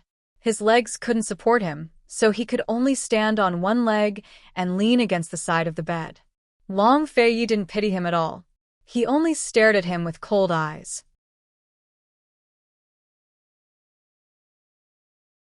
Chapter 615. Gu Beiwa didn't need anyone's sympathy for his injuries. He clasped his hands in a neither servile nor overbearing manner, his pale face earnest and persistent. Your Highness Duke of Qin, the Nether clan's Chu clan has wild ambitions. Their so-called revival of Western Qin is nothing more than a pretense. My Shadow Clan will never wallow in the mire with such wolves. Moreover, I'm the only one left of the Shadow Clan. Even if I have the heart, I'm powerless. Wang Fei's lips were curled into a mocking smile as he watched Gu Beiwa lie with cold eyes. But Gu Beiwa's attitude remained earnest and sincere. Your Highness Duke of Qin, Although Western Qin's imperial clan left behind orphans in the past, there's no guarantee that any of their descendants are still alive today. Even if there are, there's no guarantee that they'll be able to find them, much less seek revenge. Although I bear heavy responsibilities for the clan, I have neither the heart nor the strength to help my master revive the country. I only hope to be able to treat illnesses and injuries in my lifetime. Practicing medicine for a lifetime is quiet and ordinary. If I had any other choice, I would never reveal my shadow arts, much less my identity. Despite Gu Beiyue's words, Long Feiyi remained unmoved. It had to be said that Gu Beiyue's heart was lacking in confidence right now. He'd only felt so uncertain in front of Long Feiyi in his life. Gu Beiyue felt even more uncertain when he saw Long Feiyi's cold expression. Despite this, he continued to speak with sincerity. His explanations came from the bottom of his heart and were the most sincere of lies. "Isn't your highness curious as to why I was injured by the Chu clan's arrows?" he asked seriously. Long Feiyi really didn't understand. Even though he'd instigated things first, Chu Yuni and Gu Beiyue wouldn't go so far as to kill each other in Thousand Buddha Cave. "Why?" Long Feiyi finally spoke. "Because Chu Yuni ordered me to kill you and Wang Fei in Thousand Buddha Cave, but I refused," Gu Beiyue said frankly. His lips curled into a self-deprecating smile. "I originally wanted to save you and esteemed Wang Fei. Haha, now that I've come back, I've overestimated myself. If he had known that the Long Feiyi and Han Yunqi in the Guard of Honor were fake, he would never have refused Chu Yuni, much less risk his life to save them. Neither would he have been injured and kidnapped by Chu Yuni. None of this would have happened. He had paid such a huge price because he was too concerned about her. However, he would never tell Long Feiyi the truth." After hearing this explanation, Long Feiyi finally let go of his last bit of concern. There were too many reasons to prove that Gu Beiyue did not know Han Yunqi's identity, but there was no doubt that he knew about Han Yunqi's identity. Even the paranoid Long Feiyi believed him this time. Actually, with his personality, killing Gu Beiyue would be the safest and most direct way. Unfortunately, he had to worry about Han Yunqi as well. Mute Granny's death was enough of a headache for him. Now there was Gu Beiyue as well. How much effort would he have to put in? He loathed his own lies. Keeping Gu Beiyue alive would be a good assistant for Han Yunqi's pill fiend pharmacy. Long Feiyi nodded wordlessly and prepared to leave, but Gu Beiyue stopped him. "Your Highness Duke of Qin, please wait a moment. This one has something I don't understand, and I don't know if I can ask you for guidance." "Speak," Long Feiyi said from inside the room. "How did your Highness find out that esteemed Wang Fei is the poison sex orphan?" This was Gu Beiyue's greatest doubt. Lady Lianxin said it herself. "Tianxin is Mu Xian from back then. You should know." Long Feiyi replied. So, Lady Lianxin must have been desperate enough to reveal Mu Xian's secret at the Grand Medicine Testing Convention. Neither Lady Lianxin nor Mu Yingdong knew about Western Qin's affairs. "Your Highness, can this one hide this matter from esteemed Wang Fei?" Gu Beiyue knew that Long Feiyi already believed him, so he wanted to reassure Long Feiyi. "That's your own business. It has nothing to do with this prince," Long Feiyi said before leaving. He clearly knew that Gu Beiyue wouldn't say anything, so he wanted Gu Beiyue to bear the consequences of his own lies. So, even Long Feiyi was afraid of Han Yunqi. Gu Beiyue couldn't help but smile. His pale face looked especially beautiful when he did so. He'd never felt so relaxed ever since he'd exposed his shadow arts. He knew that as long as Long Feiyi trusted him, he could stay by Yunqi's side forever as long as he didn't die. Both his shadow arts and legs were crippled. No one knew how he'd survived Ning Cheng's imprisonment. Even he couldn't remember. Perhaps he'd simply forgotten, or perhaps it was too much for him to bear, so he subconsciously refused to remember. He only remembered seeing Han Yunqi's anxious little face before his heart stopped hurting. He had lost his shadow arts and his legs, while she still had Long Feiyi. Was that enough? And he would do his best to help her make Pill Fiend Pharmacy a better place, just like that, The two men who knew Han Yunxi's dual identities the best lied to each other and misunderstood each other. How long could they keep this from each other? How long could this misunderstanding last? Han Yunxi didn't like lies, so how could she forgive white lies? One day, Han Yunxi would realize that she'd been an idiot. Not only had she been tricked by Long Feiyi, but Gu and Gu Beiyue as well. Currently, she was frantically searching for medicine for Gu Beiyue. It was hard to find ingredients in these war-torn lands, so she didn't have enough on her person. She could only ask Medicine City to send them over. Fortunately, Gu Beiyue's ingredients were all available in Medicine City's Wang clan. By the end of the day, all the ingredients had been gathered. Mu Linger had replied as well, with a wondrous medicine called White Mountain Oil. Gu Qishao, on the other hand, didn't reply. It wasn't clear whether he hadn't received the Flying Hawk message or hadn't replied in time.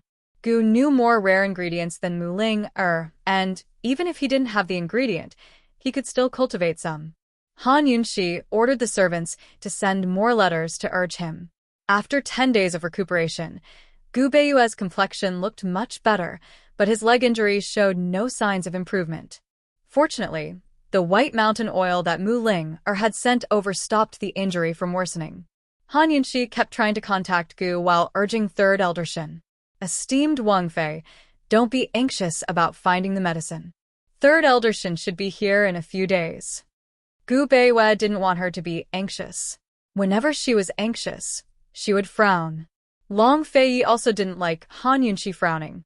It was as if he had obsessive-compulsive disorder. When he saw her frown, he would immediately reach out his hand to caress it without saying a word. When Han Yunxi relaxed her frown, he didn't let go. She had to hold his hand first. It wasn't clear who was comforting who, but when Han Yunxi pulled his hand down and intertwined their fingers, Long Feiyi calmed down. If it was Gu, he would have stared at this scene. However, Gu Beiyue chose to look away. Only the two of them could understand this feeling. Ever since he had a showdown with Long Feiyi, Gu Beiyue had been recuperating in bed. When Han Yunxi arrived, Long Feiyi had just returned. Other than that, Long Feiyi hadn't taken a single step in. It was as if nothing had happened between them. Third Elder Shin will arrive in 5 days. Han Yunxi said simply. After leaving, she immediately said to Long Feiyi, "How about I make a personal trip to Medicine City? Let's find Gu first. Have Chu Shifeng make a trip to Westjing." Long Feiyi said simply.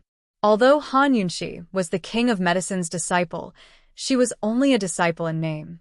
If he went to beg the king of medicine now, he'd owe him a favor. How could he agree? After all, the king of medicine wasn't so generous. What if Han Yunxi was forced to stay at the medicine hut?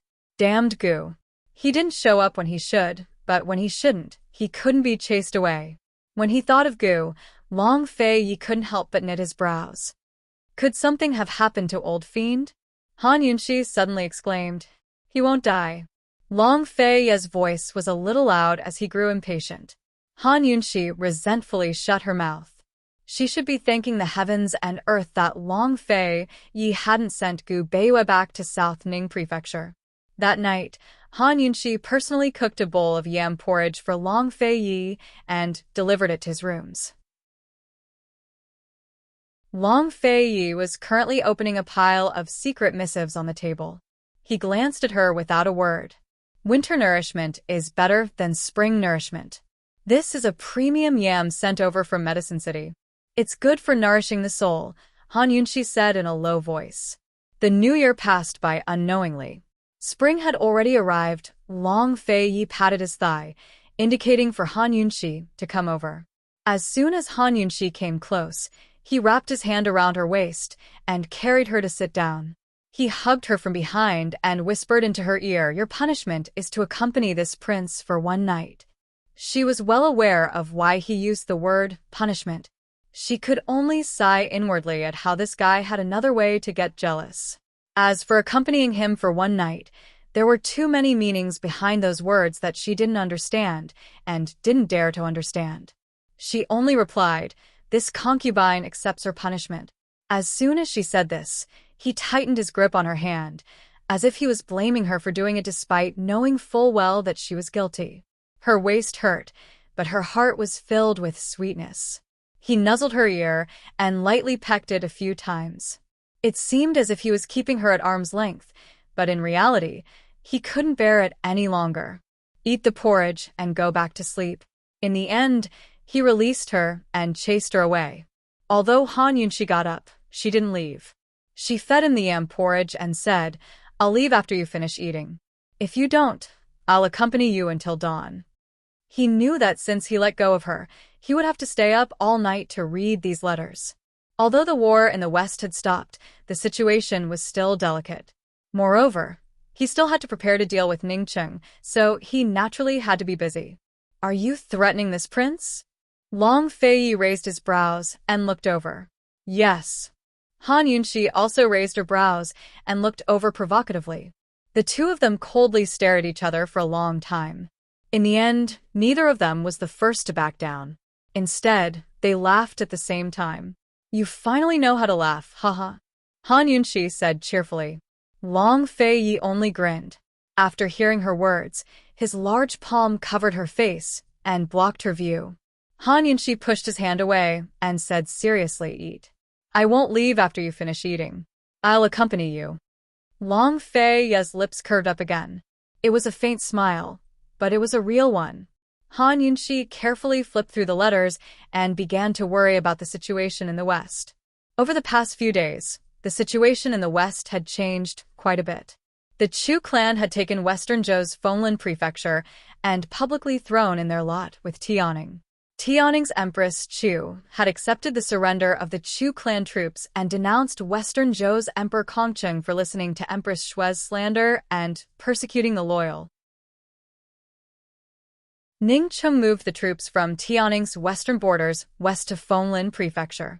From now on, Fenglin Prefecture was part of Tianning's territory, while the Chu clan and Western Zhou's decades of marriage alliance were officially broken. Long Feiyi, how do you plan to deal with Ningcheng and the Chu clan? Han Yunxi asked seriously.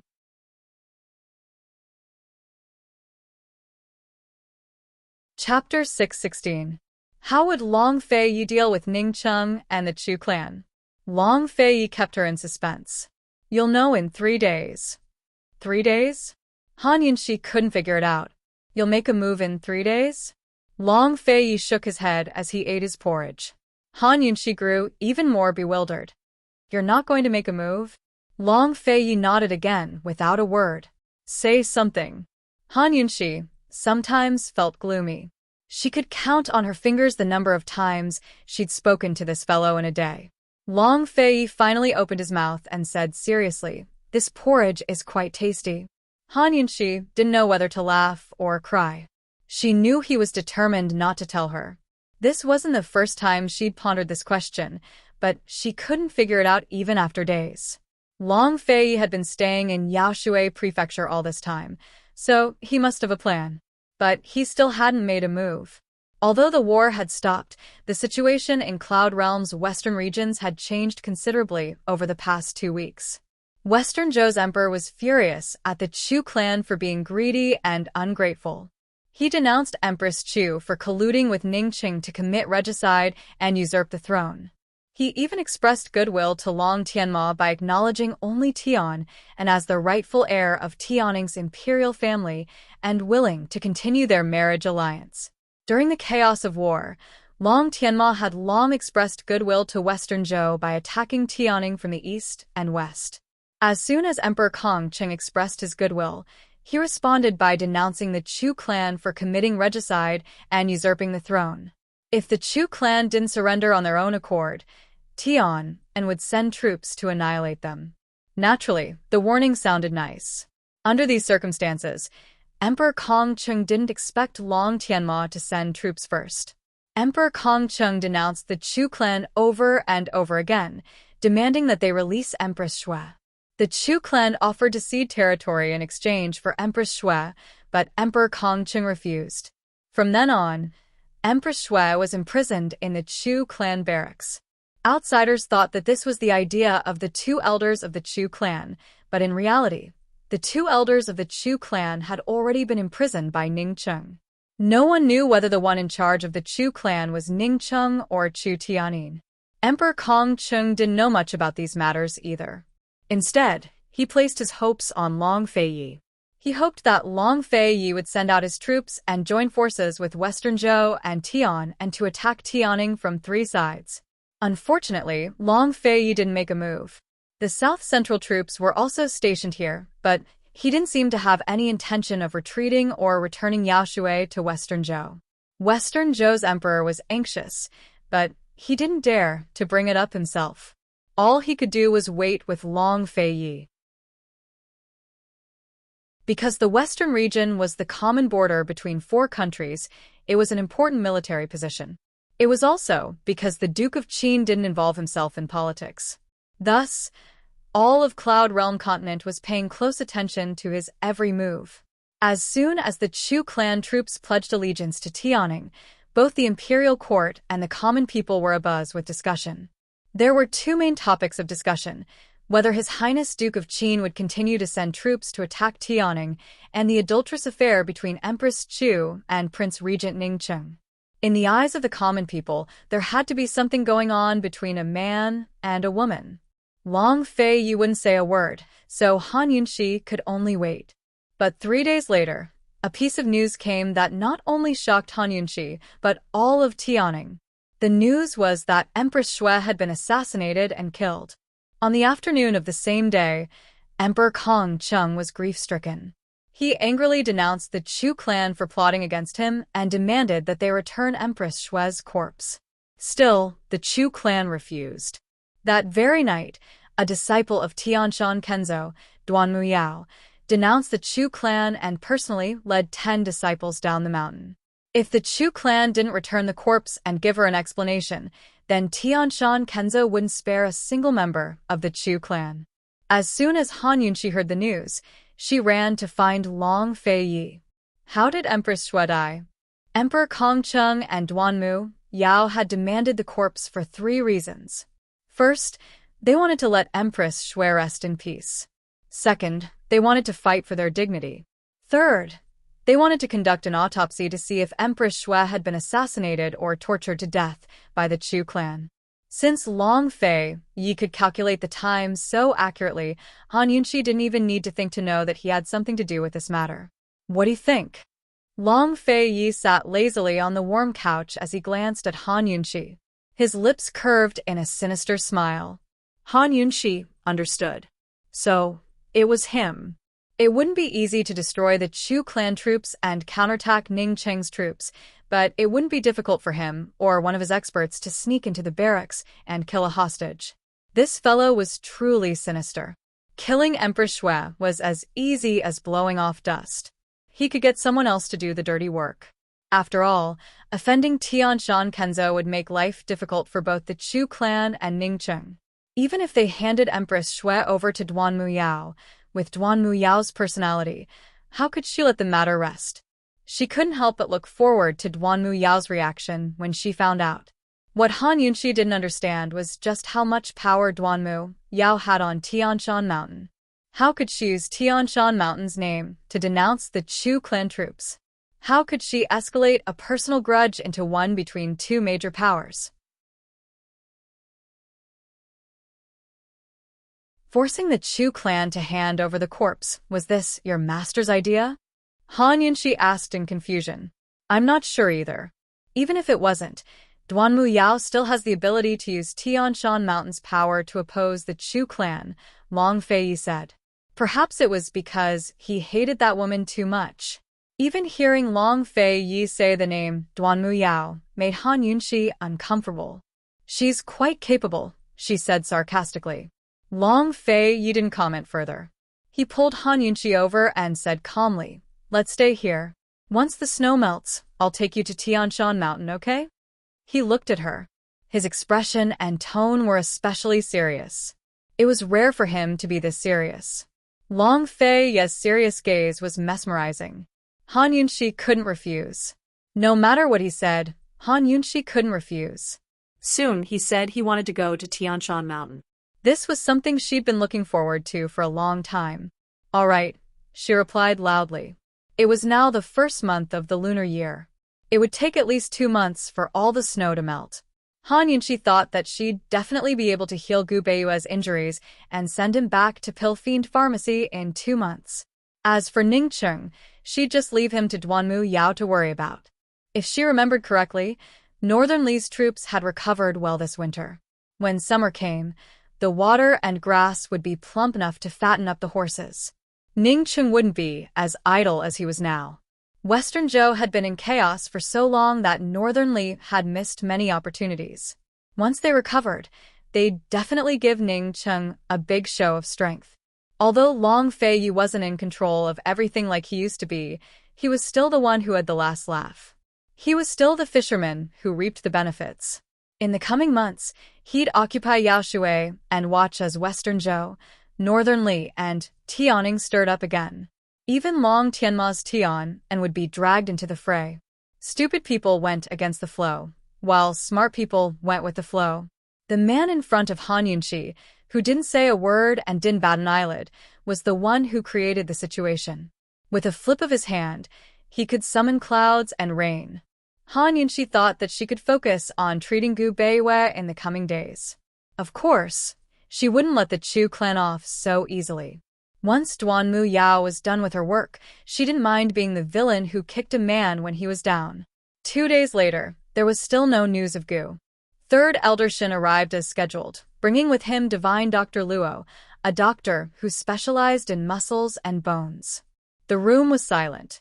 After Third Elder Shin took Gu Beiyue's pulse, he began to examine Gu Beiyue's knee injury seriously with Divine Dr. Luo. After a long examination, the two of them said nothing apart from shaking their heads. They were both doctors, so Han Yunxi knew exactly what they meant. She said nothing. Her face was tense, frighteningly stern. Elder Shin, don't just shake your head. What's going on? Tang Li couldn't help but ask. Third Elder Shin acted like he hadn't heard him, so he didn't answer. Tang Li wanted to ask again, but Han Yunxi shut him up with a glare. She was also worried, but she knew that regardless of the severity of his injury, he could not be disturbed. Third Elder Shin and Divine Dr. Luo examined him as they questioned Gu Beiyue. This took an entire hour. In the end, Third Elder Shin reapplied medicine and bandaged Gu Beiyue. He looked at Gu Beiyue and said sternly, "Beiyue, you know what's going on now, right?" Han Yunxi knitted her brows at these words. She stared at Gu Beiyue's bandaged knee and couldn't help but bite her lip. Lil Thing was sitting on her shoulder, its paws clasped tightly together. It was very nervous. Gu Beiyue smiled faintly. I know. Although he was smiling, the atmosphere in the room suddenly grew heavy. Tang Li and Chu Shifeng exchanged glances, while Long Fei Ye's eyes were hooded as they darkened. Third Elder Shin looked at Gu Beiyue's clean smile and truly couldn't bear it. He had a good relationship with Director Gu and had watched Beiyue grow up. He was a perfectly fine child who had saved countless lives out of kindness. How did he end up like this? How could Director Gu rest in peace in the underworld? He sighed deeply and rose to bow to Han Yunxi. Esteemed Wang Fei, Dr. Gu's leg is crippled. Crippled? How can that be? Third Elder Shin, is there really no cure? Is there no way for anyone else? Tang Li and Chu Shifeng were both in disbelief. Even Long Fei Yi furrowed his brows. They all knew Gu Beiyue's leg was severely injured, but they never expected it to be incurable. They always assumed that Gu Beiyue would be fine with Third Elder Shin's arrival. Third Elder Shin's expression was heavy as he shook his head. It was Divine Dr. Luo who answered. Dr. Gu injured his tendons. They're severely torn in his leg. Although they haven't broken, the damage is severe enough to affect his ability to stand and walk. It's impossible to cure them, so we can only treat them with medicine to prevent them from worsening. Once they do, it's very likely that all of his tendons will break.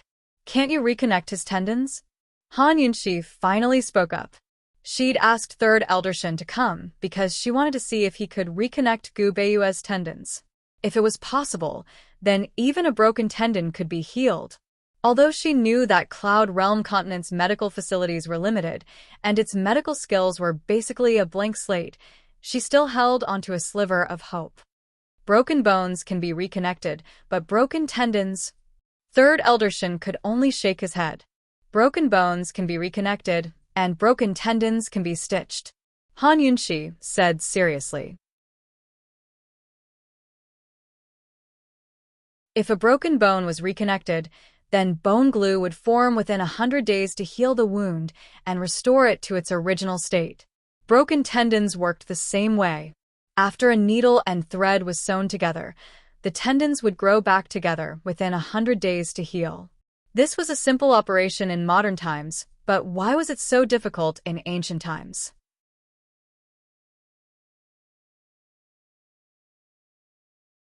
Chapter 6:17.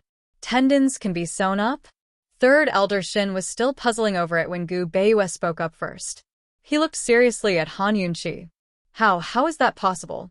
Performing an operation is difficult enough, much less something as delicate as this. Esteemed Wang Fei, where did you hear of this method? Does anyone know how to do it? Seeing Gu Beiyue's serious eyes, Han Yunshi's heart ached even more. How was she supposed to answer him? She knew the theory behind sewing up tendons, but she didn't know how to perform an operation or sew them up. Sewing up tendons wasn't like sewing up other wounds. She couldn't afford to be careless, much less Gu Beiyue. Han Yunshi had seen too many optimistic patients. She knew that even the most optimistic of patients hid pain and hope in their hearts. She didn't see any pain in Gu Beiyue's faint smile, but she did see hope in his eyes. If not for that, how could someone as calm and composed as him be even more anxious than Third Eldershin? Silly Beiyue, if Yunshi knew who knew how to do it, would she have waited until now? Would she have needed to find Third Eldershin? She'd inadvertently given him hope and seen his own. How could she bear to disappoint him? Han Yunshi stared at his knees as her mind went blank. She didn't know what to do.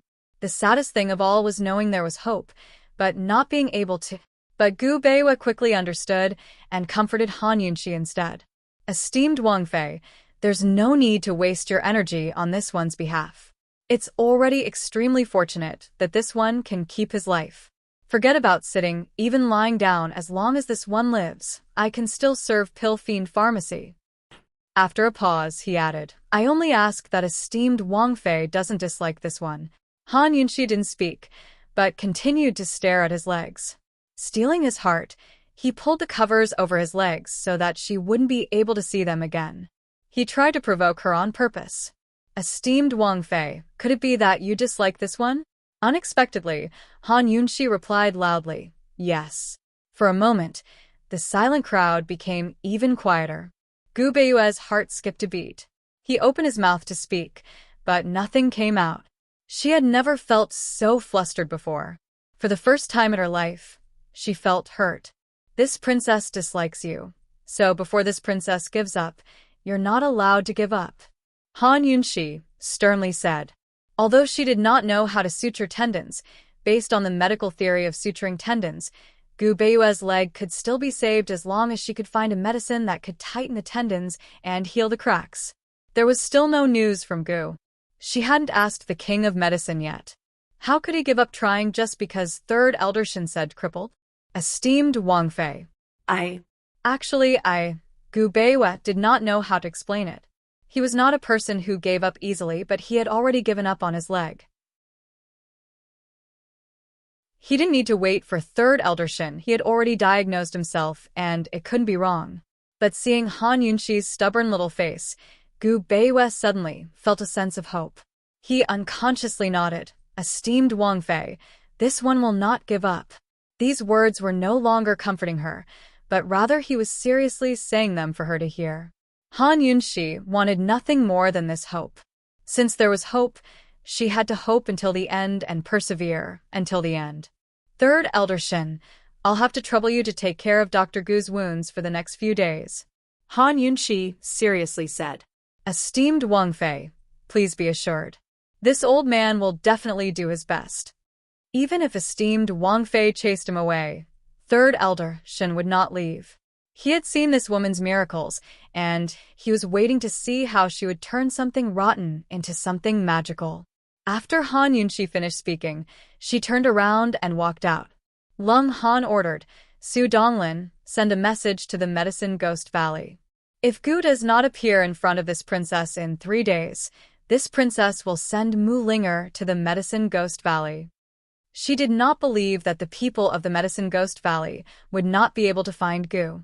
In the end, in less than 3 days, Gu was standing in front of Han Yunxi the next night. Poison girl, what did you say to Mu Linger? Gu asked in a very nervous manner. Did you not receive my letters? Han Yunxi suppressed her anger and patiently asked. No? Why are you looking for me? Gu Beiwe had been keeping an eye on Madame Lianxin these past few days, planning something big, so he really did not receive a letter. Knowing that he was not deliberately not replying, Han Yunxi's anger dissipated. She solemnly told him about Gu Beiwe's matter. Who knew that before she could finish, Gu would sneer, hee, I thought it was something big. Isn't it just a broken leg? It's not like he's going to die. Why do you care so much about him? I was shot into a hedgehog before, but I didn't see you in such a hurry. Hearing this, Han Yunxi's face darkened. Without needing her to say anything, Gu surrendered first. All right. I don't have any medicine that can heal tendons. You can ask that old man, the king of medicine, and he should have some. Really? Han Yunxi was overjoyed. Her guess was right. Since tendons could be sewn up, then there must be some kind of medicine that could heal tendons. Gu tilted his head and chuckled. Probably, but it's also possible that there isn't. Han Yunxi's heart felt like it was riding a roller coaster, going up and down. She rolled her eyes at Gu and turned to leave, too lazy to talk nonsense. Gu immediately chased after her and asked nosily, Where's Long Fei Yi? Han Yunxi did not answer. She thought that she should go directly to the old man, the king of medicine. Otherwise, she would be angered to death by Gu sooner or later. Gu chased after her and asked, Poison lass, where are you going? Poison lass, I haven't seen you in so long. Did you miss me, Chi brother? Poison lass, you didn't say anything to Mu Linger, did you? He chased after Han Yunxi's footsteps as he asked her questions. His hands, feet, and mouth didn't stop moving as he took out a miniature ginseng from his sleeve. Poison lass, this is for you to nourish your body. This miniature ginseng was none other than Tianning's most precious treasure. When Emperor Tianhui fled to the west all those years ago, this was the only treasure he'd taken with him. He'd spent a lot of effort to find and steal it. Unfortunately, Han Yunxi continued to walk forward, ignoring his indecent act. Gu resentfully shrugged his shoulders before putting away the ginseng and continuing to follow her. Soon enough, he asked, Poison lass, Long Fei Yi didn't kill Gu Beiwe? Han Yunxi wasn't the only one who understood Long Fei Yi's jealousy. Gu was the second person who'd experienced it firsthand. Now Han Yunxi stopped in her tracks. Before she could finish, Gu cut her off. His mischievous smile vanished to be replaced by a serious expression. His beautiful features revealed traces of grief as he looked at her and murmured, Poison lass, besides Long Fei Yi, Chi brother can't bear to see you treat any other man well. Long Fei Yi was her husband, the man who'd met her before him. He was also the only man in her heart, so there was nothing he could do. But anyone else, no matter who it was, would make him jealous. Poison lass, besides Long Fei Yi, could she only worry about Chi brother? Han Yunxi suddenly took out a needle with catgut thread attached to it. Do you know what this is? She asked. A needle and thread, Gu replied. Do you know what I want to do? Han Yunxi asked again. Gu shook his head. I want to sew your mouth shut, Han Yunxi said as she tossed the needle and thread to Gu. Do you know that Gu Beiyue's legs are crippled? What do you mean by crippled? He won't be able to walk anymore. He can't even stand. Do you understand? He can only sit and lie down for the rest of his life. Can't you have some compassion? Do you know that I've been looking for you for more than 10 days? It's fine if you don't have any compassion, but can you not joke about this kind of thing? Han Yunxi huffed and puffed as she sat down on one side, her eyebrows furrowed like an old woman's. No one knew how much pressure she was under. This was the second time she'd given Gu Beiwa hope. She definitely wouldn't allow him to be disappointed again. Gu still didn't take Gu Beiwa's matter to heart. Not to mention that Gu Beiwa was crippled. Even if Gu Beiwa died today, he would still be indifferent. Because this had nothing to do with him at all. From the day he left Medical City, he only cared about one thing in his life, and that was when to destroy the medical academy. He never cared about anything else. Now, there was only one more woman in his heart. He couldn't be bothered to care about anything else. He was resentful from being scolded. He leaned against a wooden pillar and stood guard, not daring to make a sound. Unexpectedly, Han Yunxi sat there for a long time in a daze. No one knew what she was thinking. Gu couldn't bear it in the end. He quietly sat down beside her. Poison girl, Han Yunxi ignored him. Gu squatted in front of her and knelt on one knee, as if he was begging her. Poison girl, don't be angry. I'll help you think of a solution. Han Yunxi's dim eyes brightened at once. You have a solution? Smile, and I'll tell you. Gu seemed to be coaxing his wife. Even he didn't realize that his voice was very gentle. Han Yunxi didn't realize that she smiled. She smiled from the bottom of her heart. It was especially beautiful. Gu was satisfied.